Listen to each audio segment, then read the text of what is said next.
Welcome to the Horror Hangout podcast, a podcast where three bearded film fans watch the best and worst horror movies of all time. My name is Luke Condor with a K, and I'm joined by my regular co-host, Mr. Ben Arrington. I did an involuntary little weird noise at the start of this then. I went, sorry. Little wince. Little wince. And Little Wince, Mr. Arrington, and Little Wince. That's my SoundCloud rapper name. Little Wince. Sorry. and Mr. Big Andy Wince. Conduit turning the big wince like, oh, Oh, the How's it big going? wince. I'm Middle Wince. Middle wince. Mid wince. How is it going? It's going well. I think it's going pretty well. Yeah, it's all right, isn't it? Not bad Yeah. at all. It's going Let's by complain one about- day at a time. Nothing to complain about apart from PS Plus. I'll PS give you Plus, something. the I'll give government. you something to complain about. What are you Cost of crying for? living. I'll give you something to cry about. Yeah. What else can we complain is about? is that the last 10 years of government policy? Complaining, are you? Well, Complaining, are you? It could be Complain worse. about It could be worse, and it will be. yeah. just They're just, air our they're just waiting for one person to stop crying about something, then they'll stop making everything worse. Finally, you get it. Right, now we'll put all this stuff back. We'll look back So- on these days eventually and think, oh, the good old days. So don't Yeah. worry. Don't So, worry about it. PS But the- Plus. What is the it? biggest problem that's going on with the world is that trying to work out, like, I think we were just saying before it went across, PS Plus, the revamped service that PlayStation are putting out, that's combining their PS Plus and PS Now offerings into one sweet smorgasbord of, Game Pass competing goodness with loads of their old games that you can just enjoy and play, as well as some new ones. And it should be, because of the rich history of the PlayStation and great games that are on there, should be an absolute slam dunk. But it appears that finding out what games are on there might as well solve the Zodiac murders. Easier job, less clues to have to pick out. So much red string on your notice board here, trying to work out, well, this banner logo indicates that exciting survival horror game Dino Crisis might be on there. Ben's heard some rumors from a man in an alley that the Resident Evil classics might be on there. All exciting news. If there's any type of confirmation that does this, come on, Sony. Man Get in on. an alley. I Yeah, come found on, Sony, it's a for God's sake. list. This is the list that's taken from the Hong Kong PS Plus, but and it's just like a huge list of games. It reminds me, just looking through them, of when my uncle used to sell like chipped PlayStation games. He used to send like a big And list of like 80% of them are like, what the hell is Yeah. that? I'll get it. Bashy Bashy special. Damascus Gear, Operation Tokyo, Darksiders Genesis. I mean, the list does go on and on. Fighting X Layer. These sound amazing, whatever they are. Grip. Grip. What Oh, I love Grip. I want from my PS Plus back catalogue is, and we've seen some confirmations, I believe, if you get the bones of a chicken and throw them on the floor just right. We've had confirmation that Siphon Filter is coming out there. And then from the star charts that are coming out here, we've seen a couple of other like PlayStation classics that are meant to be joining in there as well. But what I really want is things like Vib Ribbon, which I loved on the PS1. I want that to come through there. What is it? Sorry, Vib. Oh, yeah. Vib Ribbon is Oh, my brilliant. God. I think I had a Vib. demo of that. I don't think I ever played it. It's like Oh, yeah. it's like a little pencil drawn bunny rabbit that skips along a line to music. And you press a little button and they navigate different shapes that are on the line. And that sounds terrible, but it's not. It's the best game. It sounds terrible, but Andy can confirm it's not. The Okay. best game. Yeah. I Abe's remember it. Odyssey. Oh, Abe's Abe's Odyssey. Odyssey. I think I had a demo of that. Was that in the first PS demo disc? Yeah, it was on a PS demo disc as well. Yeah, Just go on the possibly. screen and do his saying hello. Hey, oh, yo, hey, yo. Yeah. Whoa! What a game. So yeah, hopefully- we'll understand more about that, and hopefully that will facilitate some of the conversations we were hoping to have about some classic horror games, right? Especially the Resident Evil series, if they could get them on there. Oh, yeah. Especially trophy support on there as well. That'd be That's cool all the to, excuse get a I little need to play trophy. them again. You mixed your first herb. Well done. Have a little Stuff like that. Have a little badge that did that, and also old games, so no need to play against children who are better than me at video games on the internet. So get in. There we go. Just Hmm. compete against yourself. Yeah, just That's it's it. the game, like the good old days. None of this forced social interaction. Do you think I got video games because I want to meet new people? No. Wow. Yeah. Wowzers. I guess should we go straight in? That's kind of horror news. There's some horror games in the bit of Yeah. news. Horror newsy stuff. I noticed this little snippet and I thought I would bring it up mainly for you, Luke, because I know you've watched it recently. Andy, I think you're a fan as well. I've never seen it, but a prequel to Supernatural called The Winchesters is going to premiere this fall, just in time for Halloween. And there's a first look with a trailer and pictures and stuff. How much of a prequel are we talking? Is it like Muppet Babies style? Are they're really tiny little Winchesters? I don't know. Prequel. Meg Donnelly plays Mary, 19 years old, been fighting the forces of darkness since she was a child. Is that anyone? Oh, it'll tell the epic story of how Sam and Dean's parents, John and Mary, met and how they put it all on the line, not only to save their love, but the entire world, which we assume they do. They do save the entire world because it goes on. There's a whole multiverse aspect in Supernatural as well, so it could be. Oh, there you go. They could be from a universe where it doesn't go all right. Yeah, I mean that's funny because they've taken like two of the more boring characters and like let's make a show out of them. Maybe they were more interesting when they were younger. In this other universe, they could be. And that's what in they this have to universe, sacrifice. they're interesting. They have to sacrifice their interestingness to save the world. Yeah, you guys are going to be dead. You're going to be dead boring from now on, but the world will be saved. Let the world burn. All right. I want to still be interested. And then the point might make points like, "Oh, come on, you say that, but Ready, Salted, and Vanilla, they're so ubiquitous because they're good, they're popular. Don't give me that shit that they're boring. Get on." These characters are very boring. I want some Ready Salted flavor ice cream and some vanilla flavored crisps. Oh, okay, so what you're saying, so Ready Salted, I use that as like the vanilla crisps. Yeah. And you're saying it's plain, but it's like really popular. Yeah, so what would a boring flavor be that's not also popular? So no one likes it and it's boring. or it could just like middle. A reasonable amount of people could like it, and it's boring. Water flavor. I guess so. Actually, that's probably a good one because, I mean, it's not the best. If anyone's going to drink anything, they go for a can of Coke or something. Tell you what, though, if you want the worst flavor, and it shouldn't be, this is like an anomaly of the whole situation here. If I turn back to our old friend Mr. Kipling and his French fancies. Oh yeah. Never won the brown one, do you? No, the worst. What's going on in the brown one? It's just. I mean, chocolate universally loved all over the world is chocolate, but when you compare it to white cream inside, when you compare it to the other two types of French fancy, not as good. I mean, I won't be sick. It's not horrible. It's not ashes in my mouth, but it's. Is it just full of flavorless white cream? I enjoy flavorless white cream. Most creams that are flavored or flavorless, I enjoy. Yeah. You enjoy a good whipping cream, clotted cream. Double cream. Clotted cream is up there, but that's not flavorless. It's like scabbed cream. Scabbed cream. I like to peel off the scab first before I eat it. Anyway, the Winchesters. You're gonna watch that, or you're just gonna avoid that? Just go. Depends what flavor they are. If they announce what flavor they'll be, then I'll think about it. Two clotted cream Winchesters, saving the world from Supernatural thing.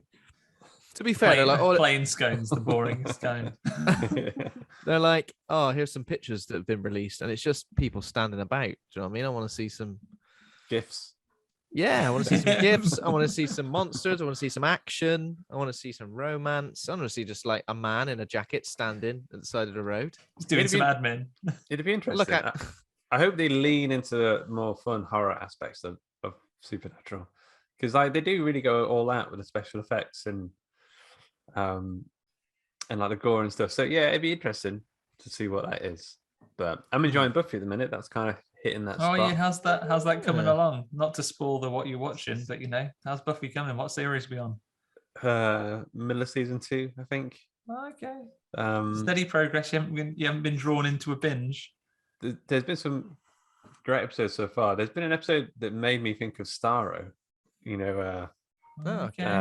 There's like a big beast like a big octopus thing under the school, and it's putting little octopus things on people's backs and making them kill people. Yeah, And bloody you copiers. could tell James Gunn and Joss Whedon come from a similar school of entertainment. Let's say they have similar ideas.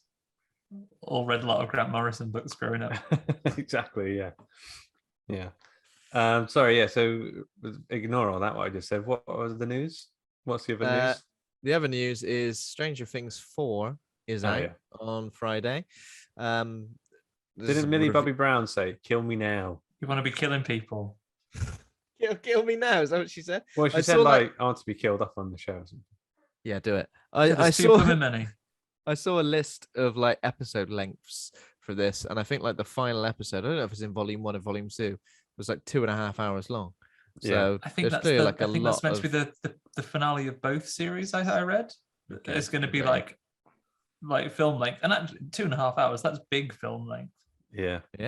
There's a lot of Stranger Things content. Are you guys going to be diving straight into this, consuming all the Hawkins flavored goodness? I think so. I'm going to do my best not to. Sorry? It's Friday. I think it's out Friday. Yeah. I'm going to do my best not to smash it all into my face because they're releasing it in 2 parts, right? So I assume they're doing season 1 drop and then part 2 drop later. Part 2's like later. I think maybe like July.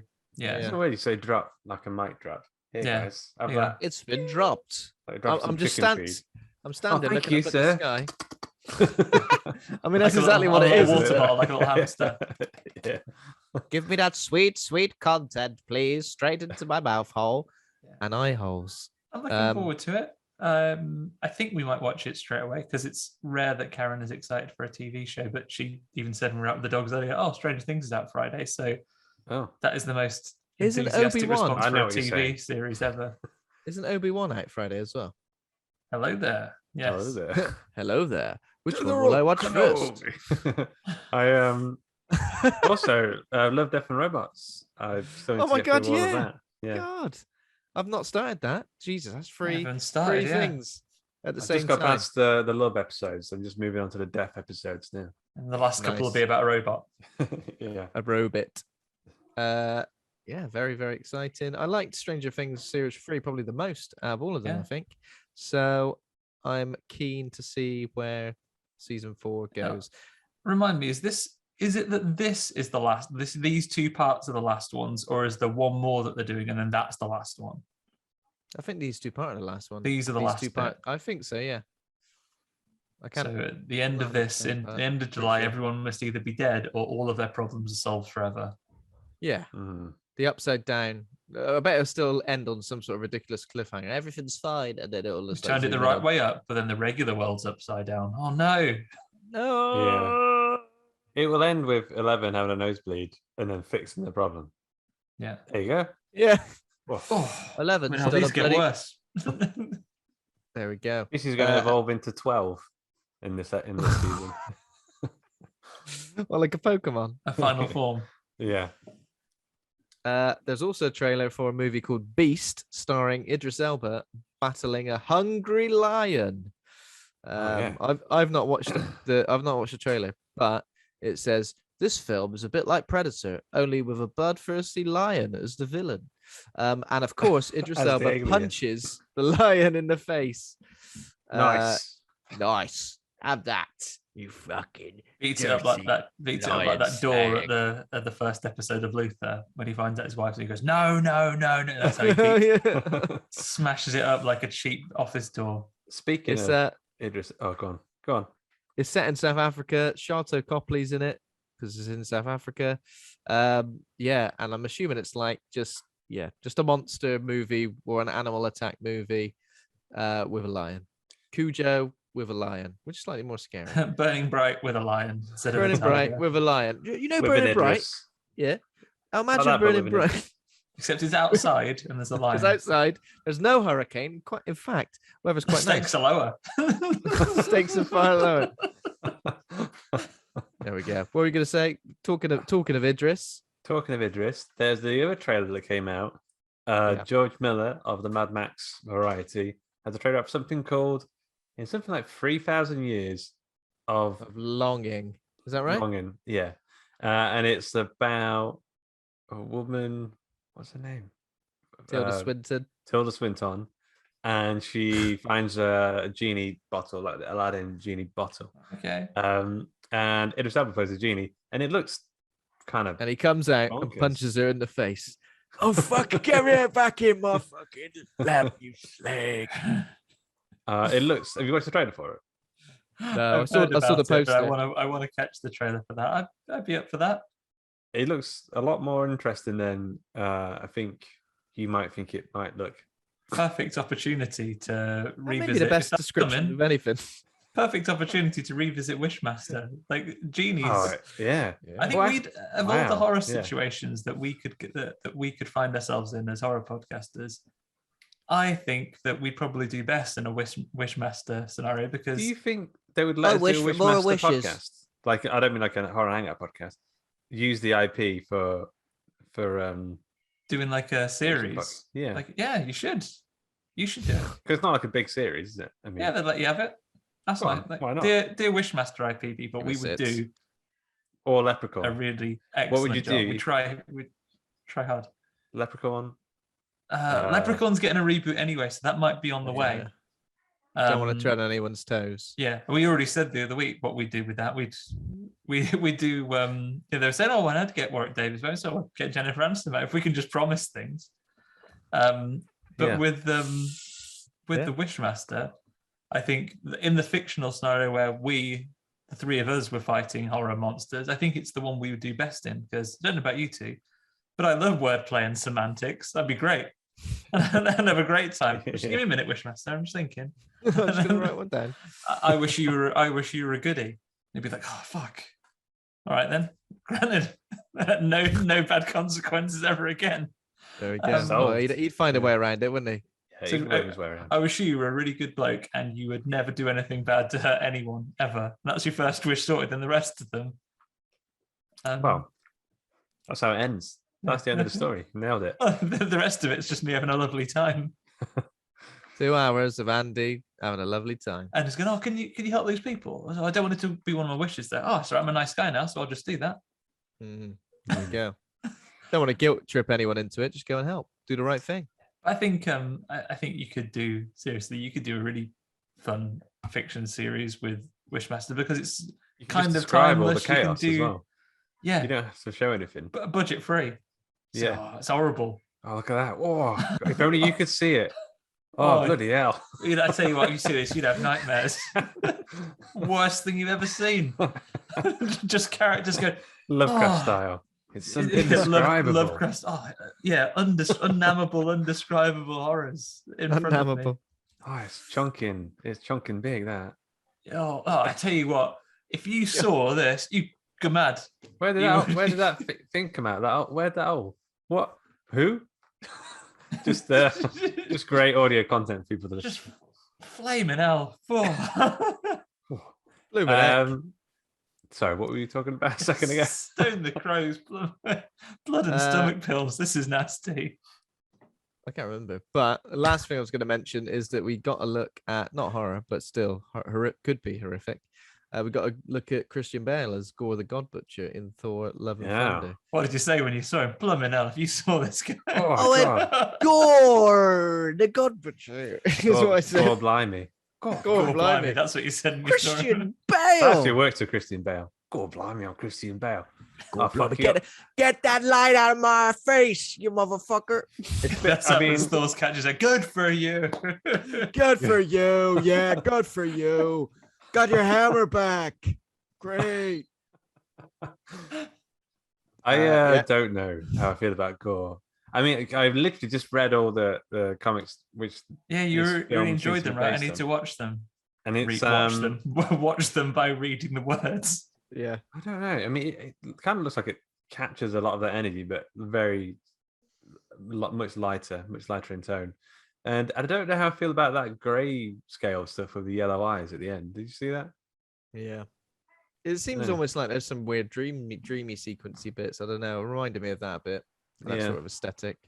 But obviously they've not gone too heavy on the prosthetics because they still want it recognizable, didn't they? As old Christian Bale.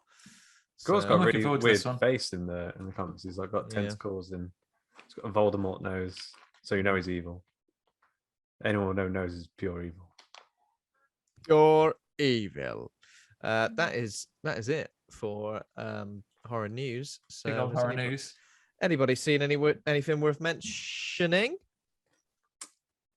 Yeah, a couple of things. Choose or Die, which I think you've both watched. I have not seen Choose or Die yet. I was Mhm. busy Saturday, so I didn't get to catch it with the rest of you. But I do want to watch it still. I don't know how I feel about it. I Like really Ben's like the slating setup. of it. Did I Yeah, say I it? can't remember what Ben said. I think he said it was the worst Yeah, thing he's he said ever he's seen. absolutely hated it. I don't He's know like, I would that. rather watch Venom 8 times Oh. than this, which I also hated. I think so the setup's quite cool. So it's like they have this old not text adventure, whatever the term is for those games. You know what I mean? Ones Yeah, with those green ones. text. Old Yeah, games. text-based adventure, isn't it? Yeah. And then whether it makes you actually kind of it forces reality to happen in that way around it, which is cool Classic. at first, but then I don't know. It gets a bit too silly. It gets a bit too Demon Headmaster for me. And what I mean by that is like it's very British TV Yeah. kids horror. I think we said this last time. I think when Ben mentioned it, I'm not sure if it was on the show or not. Like it feels like something that should be set in Britain in the 1980s, but it isn't. It's American, isn't it, or Canadian or North American, effectively. I think it might be an English director or filmmaker who made it. Just done it here. Save yourself the airfare. Yeah. I don't know. It's okay. I wouldn't rush out to watch it. No, Shan't then. don't Take my rush time. out. Yeah. There's some stuff in the finale which I think was kind of interesting, where it was like, Yeah. It's got Eddie Marsan in it as well, so that's always fun. yeah. Do you feel does the game itself, say it twists and it does the reality, does it Wishmaster it a bit where it really takes a lean into misinterpreting what they said? I saw in the trailer, it's like, do you want her to clean that glass up? And she goes, yeah, and she eats it. Said, well, I didn't. That bit's the best. Just clean it film. up. I it did was in the say clean it trailer. up. Yeah. Clean it up sensibly. Yeah. Come on. I think that's the only time that happens. I think the It rest just of the felt time. it felt a bit low budget as well. A lot of stuff was happening like off screen. Like people were interacting with, like having a phone call with someone going, no, I can't believe this is happening. Oh God, you won't believe you. If you were there, you saw this. What's that Jesus. happening? You're being The killed. Flaming neck. Oh, It is a bit like person that. on the phone's in right trouble. I've been killed. High stakes, Oh. but not for the main character. For everyone else. Hmm. What would you say, Ben? You saw something else? What did I see? I watched the found footage phenomenon documentary on Shudder. Oh, how Which is was- that? Is it the same powerful length as your No, Is your it folk was a horror much one? it was a much more consumable length. It was like I guess like an hour and 45. It doesn't feel like the most definitive exploration of the genre. I think there are still a few omissions, but it's pretty extensive into some of the films it covers and some of the filmmakers it talks to, and it definitely convinced me to add some films that I've never seen before to my watch list. Something like, oh, not really. Anything coming to mind? What is this? So I'd never seen the McPherson tape, that UFO. Oh, okay. I Heard of don't that? recognize that. No. No. That's apparently Add one that of to my the list. I'll note that now. one of like the earliest. Well, I don't know about earliest, but definitely one that sort of like took advantage. I think it's their late 80s, early 90s. Obviously, talk about Cannibal Holocaust, which came before that, but this is more like a classic alien invasion thing, and then it kind of talks about how obviously a lot of found footage films in the early days sort of lent into the old Orson Welles War of the Worlds thing, where they're like trying to essentially convince the world that this is real. But something else called Man Bites Dog. Or something Oh like yeah, that. a French film, right? Yeah, I've not seen it. I've French. heard it's really good. Yeah, that looks really interesting. It's sort of like a killer just on the loose, and someone's sort of filming it. There's a documentary crew filming everything that's happening, and then it kind of ends up that they're getting involved and participating in the murders as well to try and make their film more shocking. But yeah, I definitely want it. Man Bites Dog. Did I say that? Alright. Did I say Yeah, Dog yeah. Bites? Man Bites Dog. That's the sequel. But Put both but those yeah, on the list. there are a few others as well. I'll need to go and I did write a few of them down, so I'll go and find this. But it's definitely worth checking out. You know, if you want to sort of find out about the history of it, there's the filmmaker of Paranormal Activity discussing it as well. So yeah. Oh, that sounds good. Cool. Yeah. I know Lots it's to more enjoy. you saying about Man Bites Dog and it being about like a killer and the documentary crew kind of following it. I always thought of it more as mockumentary than found footage. We should really do The Rise of Leslie Vernon at some point. It's such Yeah, a that's fun, good. Yeah, such a of fun course. movie. Yeah. Yeah, and on one of the films on there, which was covered quite extensively, was Troll Hunter as well. Oh, is that why Yes. you suggested it earlier? Yeah, so I think we've been discussing covering it on the podcast before, so I think we're going to do it next month if you Yeah. guys are up for that. That'll Yeah, be a good sounds- one to do. Yeah. Sounds lovely. What about you, Andy? You see anything? Not too much in the way of horror. All I've watched this week is then I've been just blitzing a couple more series. I finished Halo. Pretty good. Like I really enjoyed Oh, it. you Like it finished depends on yeah. It's Completed don't it. know, really odd number. Like nine episodes in the first season. I think we talked about it before. Like there are some fairly horrific and like quite violent action scenes in there, but I think people's mileage has been variable based on like if you really love the games, it's not the same enough. Takes his you hat know- off, doesn't he? Takes that off straight away. But it's got some really nice like character building moments in there. There's some good action, and I think it sets up really well for a second season, which has been greenlit already. But it's a satisfying season in itself, and there's some good action. Like it was a bit of VPN juggling and stuff to see it through some friends in the US over this season, but it's good like when we get a proper release here, definitely worth picking up and checking that out. The Banshees in it. That was always my favorite. I vehicle. think there is a Banshee in it, yeah, and like all the vehicles in it, all the different all the different aliens are in it as well. You've got the fun little grunts, got loads of cool elites, got those big mean Rillers, they turn up as well. Like it's really good. Like they don't hold back on the action and stuff, and you get all of the cool guns. Like there's one Spartan who's very keen, like in an early episode, like minor, non-important spoiler for Halo, I guess. But in an early scene, one of like their squad mates talks about those needlers that they have. Yeah. And then in some of the later episodes, he just gets the opportunity to get one, and he's so excited, picks up this big needle and then starts spraying these needles at all of the That's enemies. It's a lot of That was a fun. great weapon. Yeah. Yeah, I'm still playing Halo Infinite as well, which continues to be very good. Just haven't had much time to play anything. Other than that, I guess a slight veer into the world of horror and just weird altered reality. I watched Chip and Dale the other day, the remake of that. That's the sort of reboot from Lonely Island that's on Disney Plus, and it has the greatest horror that ever encountered humanity in the last few years. Ugly Sonic is in it, which is finally gets his moment to shine. Yeah. so well used. It's a bit like if sorry guys if I get tweets now, I'm coming at some favorites. It's like things like if Ready Player One and the new Space Jam were done by people that like cared about making references that were actually well placed rather than just there being a lot of them. Hold on a minute, is that the characters from A Clockwork Orange in Space Jam? In Yes, a basketball it is. game. Why? Why not? All right. Are they really? Why not Yeah, have the we bloody own drinking? the IP. Yeah. Drinking milk. Yeah. Yeah, But, the classic yeah. family-friendly Droogs everybody loves, and all the kids in the cinema recognize them. But there they Is are. one of them holding a big clay penis? Yeah. The big clay penis is on the other team of the basketball game. No, like I thought it was very well, like the Lonely Island guys always do, like really good stuff. But it's a fun little movie, is that? And actually darker than you'd expect. It has some Roger Rabbit vibes towards the end, which I will always be there for. Mm. Not quite that dark, What's perhaps, the, but some pretty dark moments. The goop or whatever it's called when he's dipping. The dip. The dip, that's it. And he's got the cartoon shoe.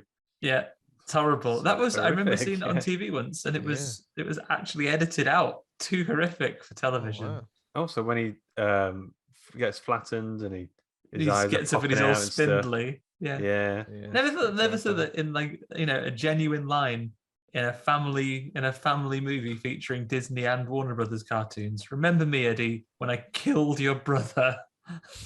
I talked just like this. But Oh, and he his voice starts goes like higher. bouncing across the room towards him. The springy, Oh, yeah. Genuinely Maybe terrifying. I've seen how His I think voice about sounded just like Yeah, maybe we should do that as a bonus episode. We can, Yeah. we've got away with less horrific things. Murder mystery horror film. Who Framed Roger Rabbit? yeah. Yeah, but And that's it from me. Apart from the movie of the week. I watched one more thing I want to talk about. If Yeah, no, that's okay. That's you go. I don't know why I couldn't sleep the other night, and I've stuck on Predator 2. Oh, It's on Disney Plus, Lovely. and this I'm under the impression that this film isn't held in such high regard, but I think it's amazing. I don't think it's amazing. Hang on, let me reel that back a little bit. It's pretty great. It's I don't know. It's got everything you want for a Predator sequel. It's got I'm a big RoboCop fan, and I think maybe one of the vibes that people don't like is it's kind of a ludicrous amount of violence and gang warfare in LA. But I'm like, this feels like it sits in the same universe as RoboCop. Just people getting shot like crazy. Loads of people snorting like giant amount of cocaine, and then there's like a predator on the loose in the city. big coked up one. Just like jumping around at the cityscapes like Spider-Man and gutting people and attacking. There's like reefer smoking gangsters who worship voodoo magic and stuff. It's like loads of like King Willie in it, who gets his head chopped off pretty quick. But it's got loads of really cool stuff. If you like Predator, I feel like I could watch this film more often than I can watch the first one, because the first one is a more hearty experience, and this is quite like just a fun. It's like a bowl of crisps. It's like a big bowl of crisps, Yeah. all different flavors in there, or just already salted, and then there's a couple of different flavors in there. What are these? You can't even work it out. It's like a Worcester sauce one in here of all flavors. Blimey hell. Yeah. Can you describe it? Danny Glover's great in it. Bill Paxton's great in it. Gary Busey in that one? Say again, sorry. Gary Busey. Yeah, he's great. He's fantastic.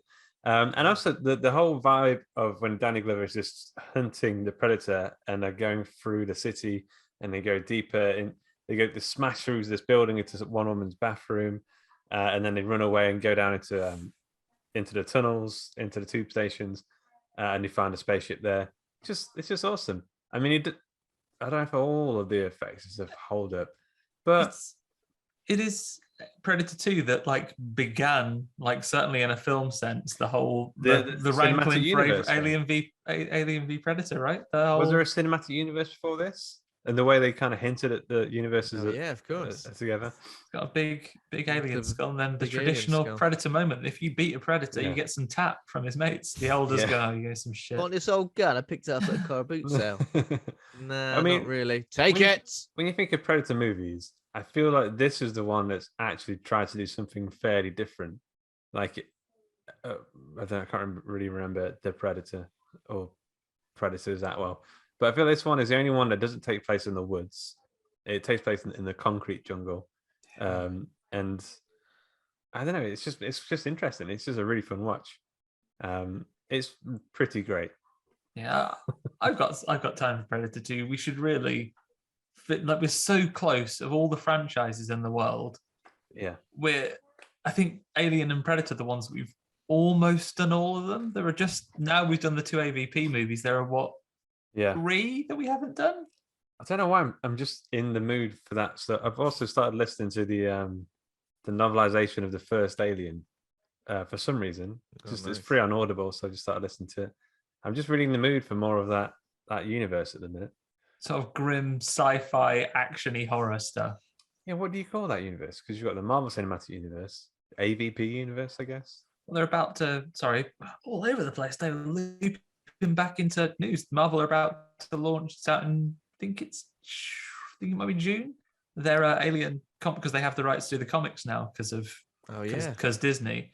Their Alien series is about to start their ongoing. Where I saw a brief synopsis of it. It's leaning into, I guess, some of the things we see from Alien Resurrection, where synthetics are looking for their own rights and a kind of a separation from humans. Yeah. And in it, it's about a colony of synthetics who are separate from people, who are approached by a group of humans that want them to go into deeply xenomorph infested territory to retrieve mystery item for them. Because as you see from, I guess, from Bishop in Aliens, xenomorphs don't register synthetics as it's something they will attack unless they're actively attacking them. So they want them to go in and get whatever this thing is for them. And that's the setup for this series. And I'm pretty hooked in by that. I think there's some interesting things you can do with it. Do we know who's writing that? Not off the top of my head. I'd have to look it up. Interesting. Yeah, I'm excited for. I mean, it's like there's all the novels, and there's the novelizations, and then there's a William Gibson novelization of Alien 3, and then there's like tons of extra books as well. Expanded universe. Yeah, there's tons of stuff, and then you got all of the Dark Horse stuff with the crossovers as well. Oddly enough, not with DC stuff. There must be a RoboCop versus Predator. I think I have a Batman versus Predator comic. Batman versus Predator. Batman versus Predator for sure. And there's RoboCop versus Terminator. There's Superman versus Aliens, which is pretty good. Yeah. Green Lantern versus Aliens is good as well. That's an interesting matchup. Cool. There we go. Anything else, Ben, on your side? Nope, nothing from me. The Boyds. The Boyds. Hey, some kind of Boyd. The Boyds. This is the earliest released movie we've done for. I'm just butchering that. This is like a film from the 60s. When did we last do a film from the 60s? Ages. And second Alfred Hitchcock movie we've done as well, which is good.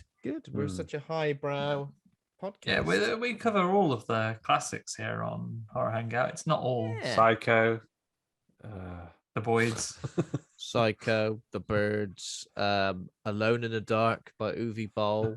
That's the top three of all the movies that we cover. Okay, so The Birds is a 1963 American horror thriller film produced and directed by Alfred Hitchcock. It's loosely based on the 1952 horror story of the same name by Daphne du Maurier.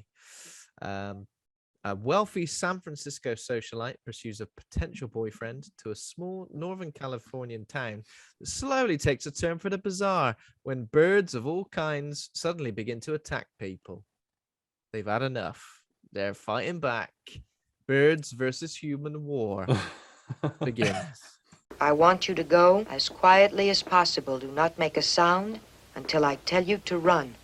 Then run as quickly as you can. Now, does everybody understand? Yes, all right, John, you lead the way.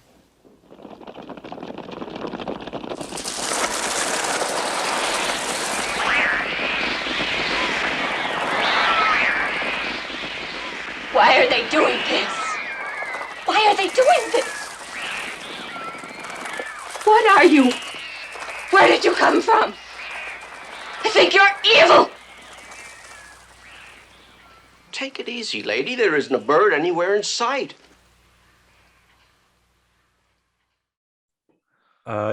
This film is held in high regard.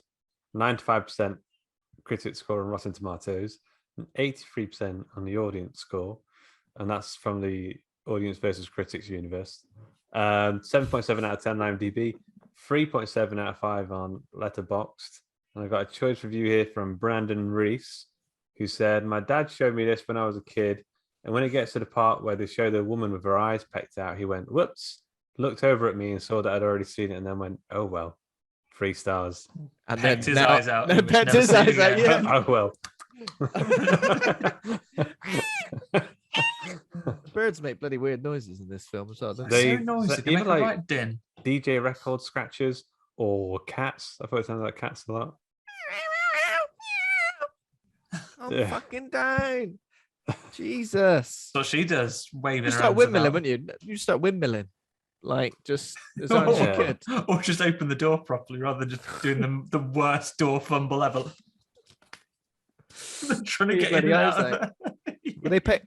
Would they pet your knob off, do you reckon, if you were in a state of undress? They'd have it off about within seconds.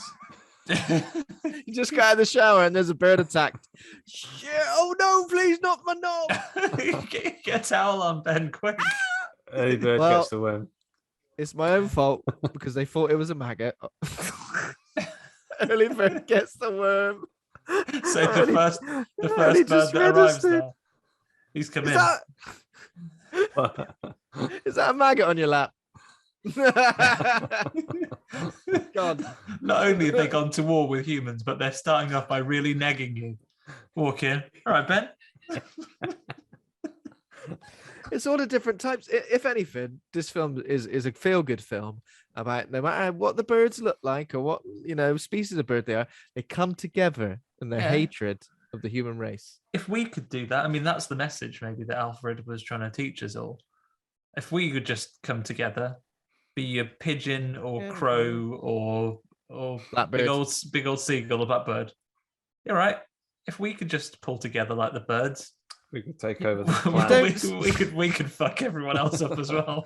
It's only like those type of birds. You don't see like a little awkward little blue tit. Something's good. I'll get you as well. Oh, there's some sparrows that get down the chimney.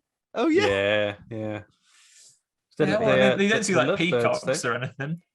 Oh god, what about the pheasants? Like the suicide bombers over here, taking out cars. Yeah. What about in countries like I mean, we'll talk about this. Like I feel like there are so many cues this film that you can draw the red pieces of string when you're not tracking the Sony back catalogue releases. You could use it to track the lineage of the birds.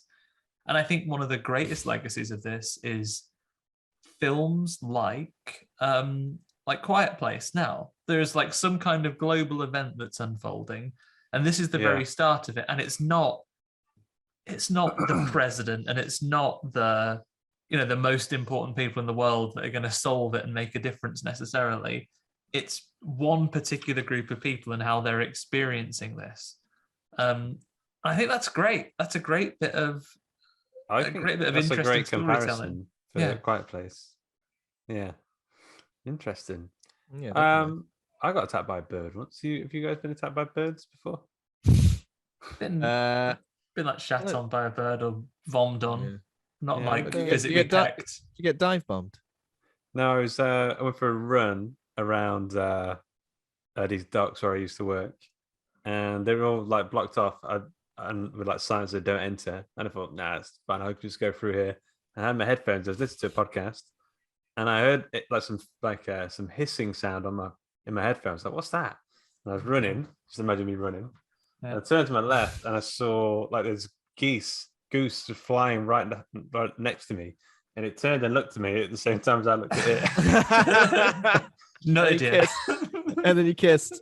And it was like hissing, like going crazy at me. 'Cause I think maybe they had babies around there. Maybe that's why it was all kind of cordoned off. Did the birds put the what was the handwriting like? Did the birds put the It was sign pretty up? Or bad. Was it men? Yeah, it's that awful. put the- Yeah, it was definitely pecked on. Holding this in your Is beak. that been pecked on? Crew. What happened? Did you get? Took Did you get? my knob. You got away?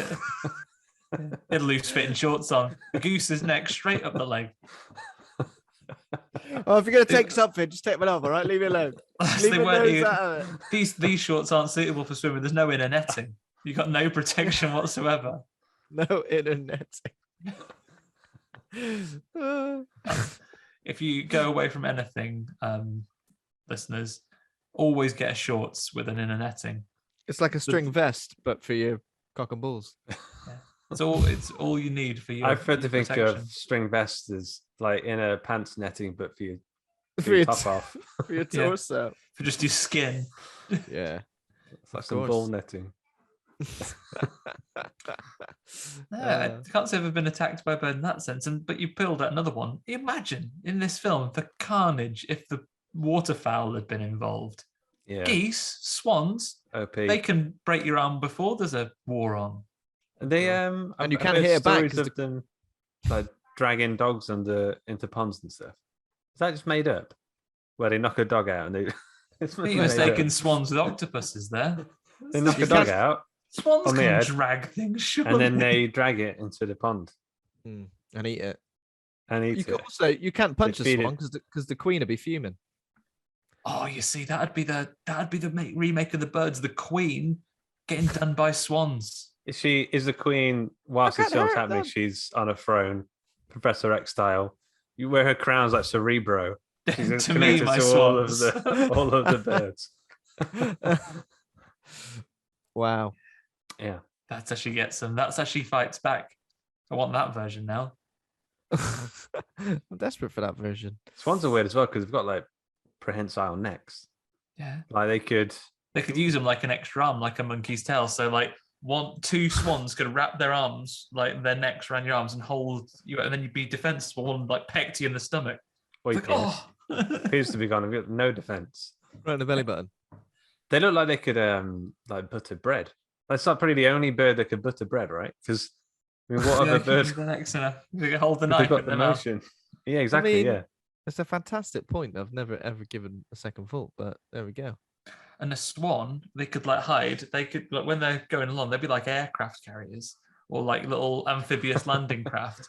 They could Yeah. hide like a load of hummingbirds under their arms, Yeah. and then they'd get out and they'd open their wings up, and then Well, like they'd all fly out like little missiles. yeah. What we don't see is on this film, all the birds are being driven by even smaller birds, like little Yeah. planes, little dogfights of humans. Yeah.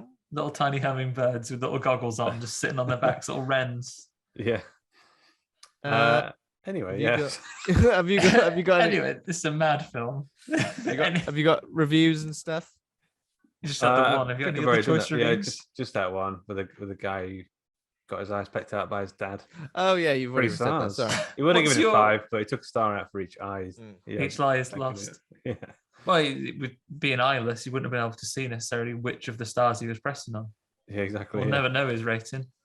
Go ahead. So the cast, just a load of don't recognise many of them myself, but I guess these are all big actors at the time. Tippi Tippi- Hedren. Tippi Hedren. That's a Tippi great Hedren. old timey name, Tippi Who's Hedren. Tippi Hedren? Oh, Tippi. Tippi Hedren played Melanie Daniel. Okay, so she plays the main. She's still alive, still going. 92 years old. Hmm. Good on you, Tippi. Good on you, Excellent Tippi. old timey name. And Middle name. What a Middle name time. is Toes. Tippy Toes Hedren. You never are coming. Always- fucking hell, Tippi. always Jeez. sneaking. It's actually gets Right, away see from you the again. birds at the end. Yeah, Yeah. it's true. Rod Mitch Taylor Brenner. is Mitch Brenner. Mitch Brenner, this character looks like he could be easily like 50, but I bet you it's something ridiculous. Like when this was made, Yeah, he's 25. 22. when he was made, he was 33 years old. I mean, I don't know if Whoa. that's shocking. That's shocking to me. I feel like he's Younger than us, well, certainly younger than me now. And now. here he He's like a is. bank manager, He's a lawyer in this. He's a serious man. serious lawyer, and misogynist potentially. Basically, right? Misogynist. Professional misogynist. If you go On his into a LinkedIn shop, right, profile. go into a shop, right, and you take the right piss at some woman, right, and you talk to her like shit, make her feel this big, guaranteed she'll follow you to wherever you go after. Yeah, that. but She'll follow you. But, To be fair to him, she did start it by busting that window before the film started. yeah. Like he's Oh. getting it back, even though he doesn't know it. He's just on the jury, right? And He's a lawyer, but he saw it. Let's get to the start of it, right? So this film begins in a bird shop where We're all good Um, films start. yeah, and there is a good amount of bird-related admin in this movie. So it begins with Melody. She's visiting the bird shop, going, "Is that bird I ordered come in yet?" And the old bird shop lady goes, "No, not yet." And they talk oh, you could about just it for a deliver little it to while. me then. What? You don't go to a shop and say, "Is my order in?" No, my- it's not. It'll is be in my like mi- 10 minutes. No, you could better just send it to me. Yeah, is my minor bird in? No, not yet. Pardon, I'm taking Well, this bird out. Will it already Ah. talk when it gets here? No, it Yeah. won't be able to talk. You have to teach it to talk yourself. Doesn't come pre-talking. Preloaded. Doesn't come with like 6 recognizable phrases already. It's turbo time. That's what I teach a minor bird to say. It's turbo time. It says "fuck you" in all different languages. Yeah, doesn't say Um, any of those things. But then our mate Mitch just comes in and does classic. This ever happened to you? Anyone mistake you for working in a shop when you don't work there? Well, Yeah, definitely. neither side of it. Neither has a man come in and pretended that he's using me as a clerk, nor have I pretended to be a clerk for maybe even if I did for like 10 seconds. I never ever played it out for like minutes and minutes and minutes, and then started to take an order. It's only when you clock off 6 hours. That's shit. I don't work here. Yeah. You started to take an order. Weirdly, you could log into their system. I'm in. Oh, sorry. Carol from HRLO. It's Luke. Can you give us a login for the tills, please? And she goes, Luke, you again? How was your holiday? Oh, great, thanks, Carol. I think it's all okay. It's all fun games, apart from the fact that the poor shopkeeper is just trying to have like a normal day at the shop. There's two people titting about upstairs, loitering, young 25-year-olds, and one of them even lets the birds out. And for a woman who works in a bird shop, she is terrified and ineffective at dealing with loose birds. Awful. She only likes them caged. They get out. They're mean. She knows. She knows that those birds are terrifying. So she knows to keep them caged. I like to see the prequel film. It's her versus two birds, chicks. The chicks. Chicks. Sweet.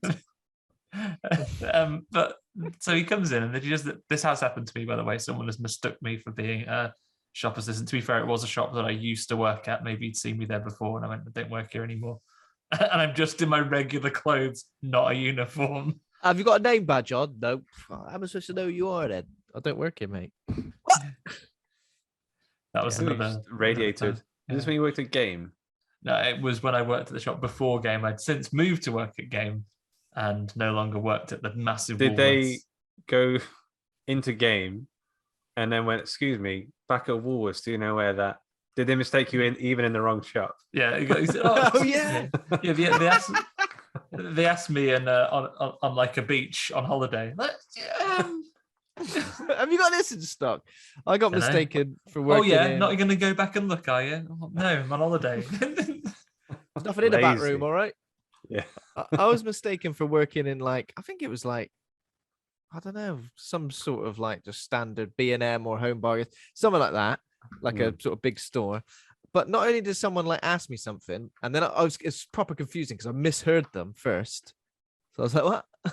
Say that again? And then they said it. But when I told them I didn't work there, they were annoyed, but also didn't quite believe me. Yeah, you're lying. You can't just say you don't work here when I know you really do. Why are you annoyed at me? I should be annoyed at you for taking. How dare you? How dare you? How dare you? No, fuck you. Probably thought you were lying. Probably just thought you were being trying to get out of work. Okay, you go and do some work. Yeah. The thing is, I think I had a backpack on as well. Oh yeah, clock in for work. I just walk around the store with a backpack on. Yeah, like a right legend. I kind of want to get a job at a Burger King or something, and then wear the uniform. And when someone comes up to me and asks for some food, I say I don't work here, mate. Just get a paper hat and put some stars on you. And when they look away, put a McDonald's hat and t-shirt on. When they look away, start serving someone else. I'm casing the joint. Oh yeah, sorry, I don't work here. Okay, who's next?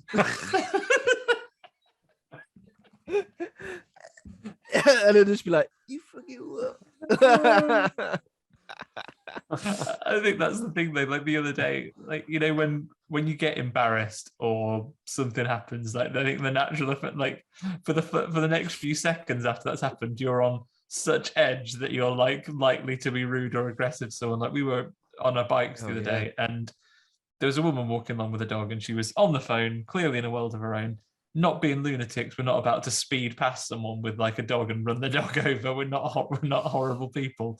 So we'd seen them, and we'd slowed down, and we went past them the slowest. Karen was slightly ahead of me, but the woman saw last minute as Karen was coming past, in no way ever going to hit a dog, had a massive panic and dived across the road like she was trying to save the president from a bullet.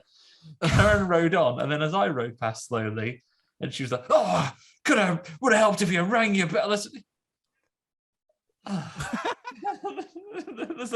Ring your bell to make you jump when we were just going to slow down and not run you over. All right, cheers, bye. It is a weird experience when you're on a bike or running and you run up behind someone, they don't notice you to the very last second, because you can see it coming as well. You can see they haven't noticed you, and then at that very last second, they're like, oh shit, and I'm just like, I was doing my loudest footsteps, so Yeah. you could possibly hear me. I was Even like, if you loud say voice. excuse me at the last glub. minute, excuse me, Yeah. they still jump. Yeah. Or like do and like obviously you're running, probably Yeah. breathing louder than you think you are outside your headphones. So Yeah. you think those are like loud footsteps. Especially if it's like a slightly older person, you do feel guilty because you know they're on edge because they maybe feel a little bit like they can't protect themselves or whatever. And you just kind of want to reassure them that you're not going to kill them. I'm not going to. I do my I hate biggest. I do my biggest. I'm not gonna kill you. Yeah. Don't run. Don't run. I'm not gonna kill you. I'm not gonna kill you. Just having a heart attack in the middle of the street. The only two choices are that you have to wear a bell like you're a cat, just run Yeah, like jingy, jingy, jingy, as you go, or do the big. I do my biggest, most cheerful, like "Hello, good morning," and like trying to have a nicer voice than my regular voice to say Hello, hello to good them. morrow. What a lovely day for a run. I think you should be scared of them. You should scream before they turn around and scream at you to preempt it and cancel it out. Oh, what the fuck? Pull a knife. Stay away, arms. Full Don't of touch knives. me. Okay, anyway. Anyway, there's some so bird he shop. he pretends she works at the bird shop, and then after the bird has escaped and the woman at the shop has absolutely lost it, and he catches it under his hat, he goes, "Well, back in your gilded cage, Melody Parker," and she goes, "What's your game? How do you know my name?" "So I knew it all along, but as someone who likes practical jokes, I thought you'd like a taste of your own bloody medicine." Because she broke a window larking about at some point, lark This like a is bird. such a Naked as well. Oh, that's What? later with the being naked. This is such a convoluted like setup. So it's like, okay, we've got a socialite in a bird shop. Oh yeah. And then a man walks in and he recognizes her from her court appearance regarding a practical joke gone wrong. Right. Yeah. He mistakes her to be a shop employee, but actually it's just a wind up. And he tells her that he wants some lovebirds. Well, he doesn't want the lovebirds to be too full on. So have you got any like friend birds? Yeah. First And date that's birds. yeah. You got any sort of awkward sort of school disco birds? I want them to like each other and be interested, but not really. I mean, is that the thing about lovebirds? Do we worry that they're just fucking all the time, or Even though they just hung out lovebirds together? were a thing. I didn't know they were real birds. Lovebirds. Well, those Yeah. ones are. They're cool little birds. I think Do so. some They just call face lovebirds leaning in the car in a bit. because they're like a little pair, I guess. They're like becoming a little pair, and they're always together. They're always together. What I like the best about the lovebird, I am jumping ahead slightly, but is when they did a little turn when In the car, and they're leaning. Oh, yeah, I know that as well. They're so good. Yeah. That's the best bit when she's doing like Sega Rally to get to the thing. She's literally absolutely hammering it along the coastal highway. Two little birds like fucking hell. She drives like a fucking nutcase. Like she's like a big V12 engine. Just imagine Alfred Hitchcock with like little bits of string or something, Yeah. moving them to the Two left birds. and right. That's good. They're so good. But she really does want those birds. And he goes, "Yeah, but you'd like a taste of your own medicine," a bit of a joke. And then as he leaves, and she goes, "Well, actually, mate, I think," and she does like old timers. "I think you're a louse, you're a real dickhead. Get out." And then as he leaves, she goes, "Right, tell you what, teach him a thing about practical jokes. I'm going to practical joke him. I'm going to buy him some birds." And she says to the woman at the shop, "You sell any birds?" "Oh, I ain't got any. I can have some by tomorrow." She goes, "Right then." Turns up at the man's house, and this is like This a is point. weird behavior from everybody involved. So she turns up at his house. That she gets her dad, someone who works at her dad's newspaper. Her dad owns a newspaper, to run his plates and tell him his address. Tell her his address. Everyone's a bloody stalker in this. No one's Yeah. normal. Maybe it was just a different time. When you stalked people in those days, that was romance. Yeah. Oh yeah, but she didn't even know if he was married or not because there's a point Courting. later. I'll see you in courting. You like a practical Court, joke? you I'll say? do a practical joke at you so hard. I'm You're gonna buy you a present. Married. Yeah. Yeah. So she brings her practical joke slash present, and there is a point to this because like this is thematic throughout the entire movie. Like the birds themselves, the attacking birds, don't come in the film till a significant portion of it, but also there's so much about this. It reminds me a little bit of me thinking about Fire in the Sky a few weeks ago. There is so much about just the character relationship, which is completely aside to the things. And it's a story beat that there are no loose threads. It almost feels like they're preparing for podcasting, 50, 60 years later, when people are going to pick holes in these little bits. Because when she goes to deliver the birds, the neighbour's outside and goes, "Oh, so sorry, he's not here. He goes away to Bodega Bay every weekend, so you can't leave birds out there. He won't be back until Monday." He goes, "Oh, that's a shame." He goes, just to clarify, I would take the birds, but I am also going away. You never see that neighbour again, but we know he's going away for the weekend." Yeah. Wonder where he went. That's a spin-off. The Neighbour's Weekend. They just got killed by a bird as well. He went somewhere there was no birds. He had a brilliant time. There were 0 birds there. Oh, imagine if he was going to Amityville and he got sharked instead. Yeah. Amity Island, not Amityville. That's the house. That's where a house will get you. Don't want to go either of those places. Can't go anywhere these days. So she decides that she's going to absolutely hammer it up the motorway and just deliver the birds to him in person. Yeah, but also it's we mentioned this before. This is she goes through a series of side missions in order to get to the main objective.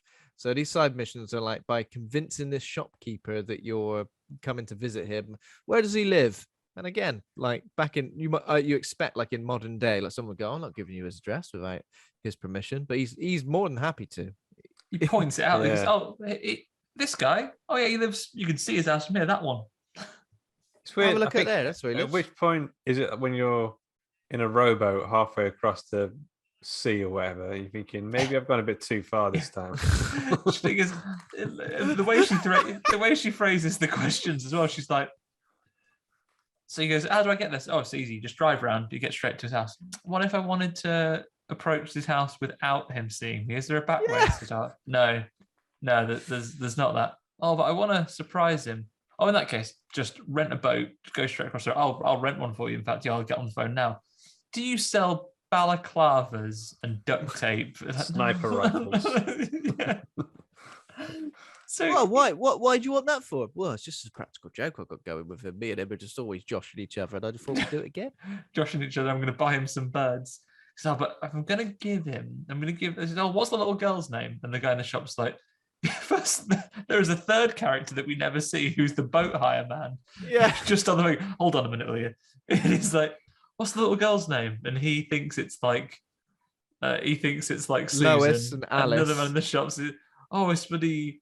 "Yeah, Lois or Alice." And he goes, "Oh, well, if you need to be sure, go on another side mission to see the teacher." Yeah. If you need to be sure. I mean, you could go directly there and risk getting the name wrong, which and just probably little mean game girl. over. That probably would mean game over. Or you can take a bit more time, go to the school, find out the name, and then go there with that information. And you've got a 100% chance of not being turned away. She wants an A rank on the main mission when she gets to it. So she's like, "Right, I've got to go and make sure I've got all the variables sorted." So is this supposed to be this isn't supposed to be like a normal dating thing, is it? Are we supposed to think she's a bit nutso for going through these lengths? Because I don't feel like that vibe comes across. No, I don't think so. It's just cute and fun, isn't it? I mean, how did you guys meet your partners? First, I mean, I tried to teach Karen for doing a practical joke, and delivered us some crayfish. Then she got a plane over to where I was staying at the time in Africa. Followed me all the way there. It's a right laugh. Yeah. But when she got there, she didn't know the name of my dog. But I wonder, because this is the Daphne du Maurier, is that the name? Story. Yeah. I wonder if in the original book it was a little bit more obtuse in the sense of it's not supposed to be 100% fun. I think the book or the story, is it just a short story? I'm not sure. A horror story. I set in a small Cornish seaside town, and there's I don't think there's a sort of love story. You wouldn't have lovebirds to deliver to people in that area of England. There must have just been a bit of a little block of fudge or something she took to the girl. Stick a rock. Yeah. Yeah. Oh, I love a bit of clotted cream here. Bit of rum raisins. It's a birthday. Oh, cheeky. I don't know. It just seems strikes me a bit odd. That also, imagine this scenario, right? You said it was odd. Imagine this scenario. A scenario where he didn't find her attractive. And now imagine that she Yeah. goes to these great lengths and turns up and he goes, fucking hell. Oh, That's actually Jesus. scary at that point.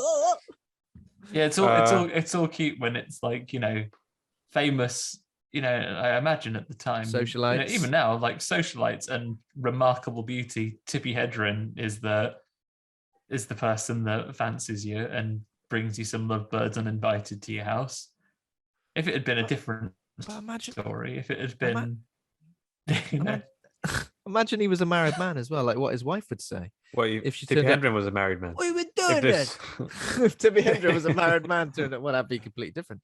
That'd be scary as well. What have you been doing in a bird shop, flirting with random people, and now they've come over?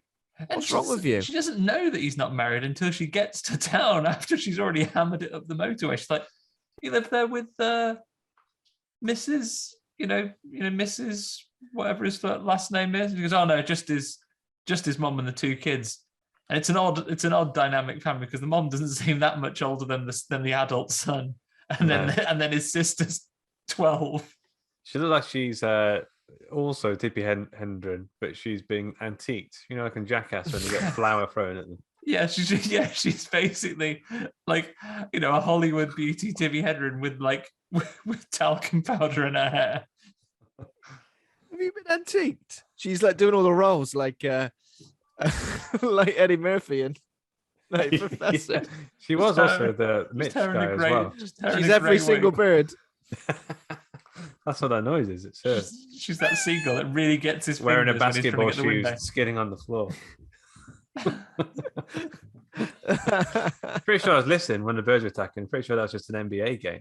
Yeah. Just those squeaking sounds.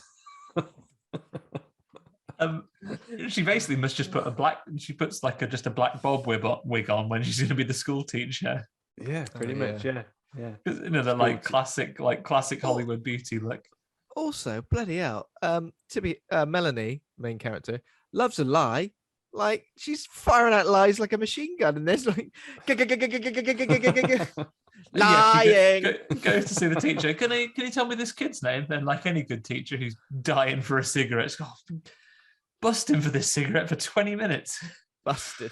I'm absolutely gasping. Yeah.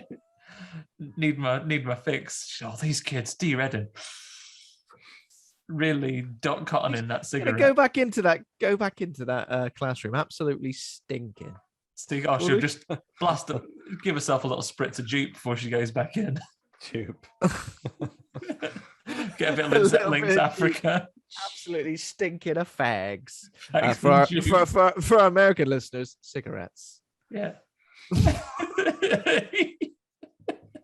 Always like to clarify. They're just out there punching a couple of darts. And let's say, what's this? Punching a couple of darts. What's this? Sucking down a couple of sweet tabs. Yeah. Nailing a couple of durries. They So yeah, while they're there punching some darts, he goes, tell us that kid's name, will you? So, is it Tori or Corey? And she goes, it's neither. It's Kathy. And she's all right then. Anyway, best go. And then she gets back, gets her boat. Like she's getting like these little charisma points come up, like in Fallout or something. Like she disliked that. She liked that. She liked that. She liked that. Yeah. Got it. Oh, we got information there. Annie will remember this. Yeah. I would play a Telltale Adventure of the Birds. The little QTE bits would be great. Yeah. I'd be right that. Duck. Fucking hell. Duck and kill. The bird will remember this. Yeah.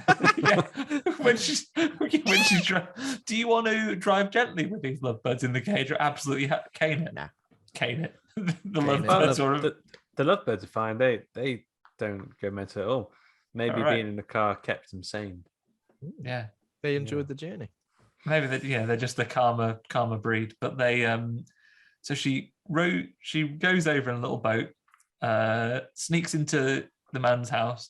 She originally has written him a letter that says, "Dear matey, you're a piece of shit. Maybe these lovebirds will improve your disposition." She's really going through the mill of her emotions, isn't she? Like meets a man, writes him a letter of hate, then buys him some lovebirds, then goes to his house.